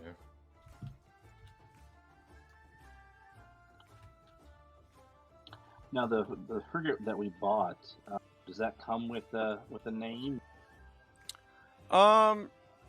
Yeah, but you can change the name, of course. So. I was gonna say we could probably decide the ship name throughout the week. Yeah. Yeah, that's fine. The ship is called the Orcadia. Weird. Alright. I guess it's a play on Arcadia, but for orcs. That's a bit expensive for a weapon of warning, but alright. Right? It's a little price. 60,000 for a fucking great. It's what this wonderful store service says. I mean, if you don't like it, move to another country. I think it fucking broke. Let's see. Yeah, I saw it. I was like, damn. All right, sure, whatever. You're the boss. Boots of levitation. Oh fuck. It's pretty cool. All right, let's see. And then scrolls.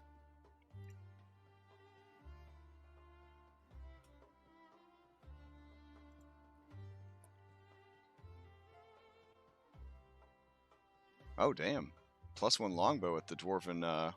Oh god, they got a +3 weapon. Jesus, flame tongue longsword. Holy shit. Oh fuck, there's a flame tongue. Holy shit.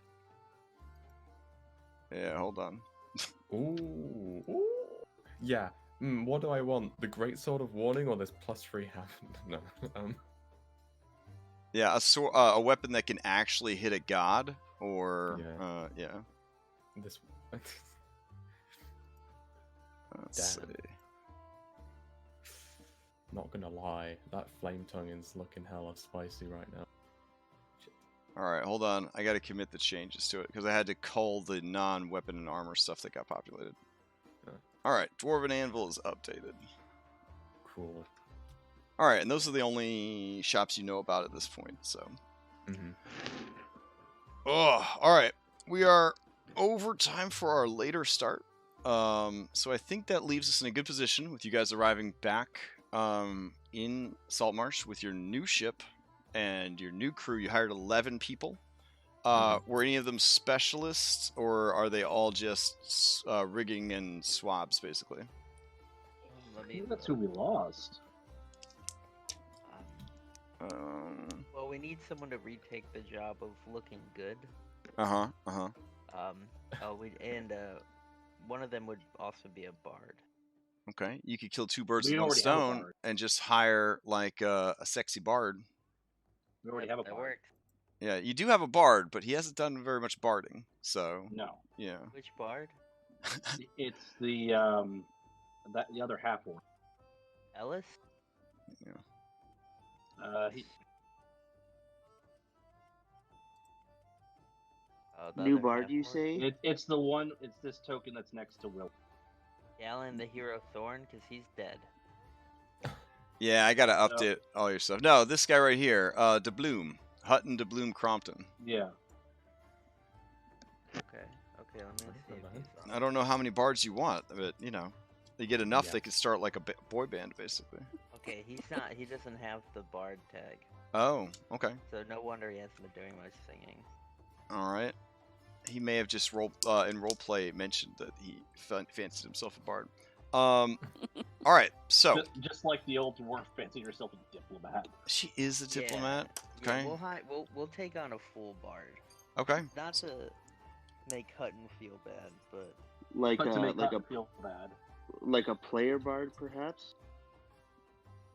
I is mean that that. what you're planning? Yeah, What you're planning He on is. playing? Yeah, he is planning on playing a bard. Well, Mm. there we go. All right. I was more looking for someone to warm Jenna's bed, but I mean, we'll play it by ear. Okay. I mean, You know listen, what? there's so Just many people Make that no can do bones that. about it. Like, I want to hire a gigolo. Just Why? Yeah. Let's I do mean, it. you could just hire a what do they call them back in the day? A cabin boy. Cabin boy? Yeah. That sounds way too slavey. I'm sorry. We'll spell it BOI. Yes. then Now it becomes- Now it's okay. no, now not it's okay. Saucy. All right. I will leave you guys to it. But I'm gonna like walk my dogs and all that jazz. Alright. So, good game. Sounds I hope it wasn't too boring. I know that bookkeeping games can be, yeah, I know bookkeeping games can be kind of meh, but I mean, part of being pirates and having a crew sometimes is making decisions like this. So, Got to kill someone, so I mean, I'm okay. yeah, you are the first group that has upgraded your ship to a new ship. So that's kind of cool. We So, gotta make a name for ourselves. yeah. Did the Hobgoblin captain die horribly? Oh yeah, he Oh, was. yeah. Yeah. He it was pretty exploded. bad. I was gonna shatter him, but then I was like, no, I'll just fucking jump on him and use what was it, Thunderous Night? Oh yeah, it was Yeah. a mess. It was a big mess. Crit Oh, hit, he Channel died with Divinity, thunder. Even better. maxed out the Mhm. thunder Even better. damage. Magnifique, dead as fuck.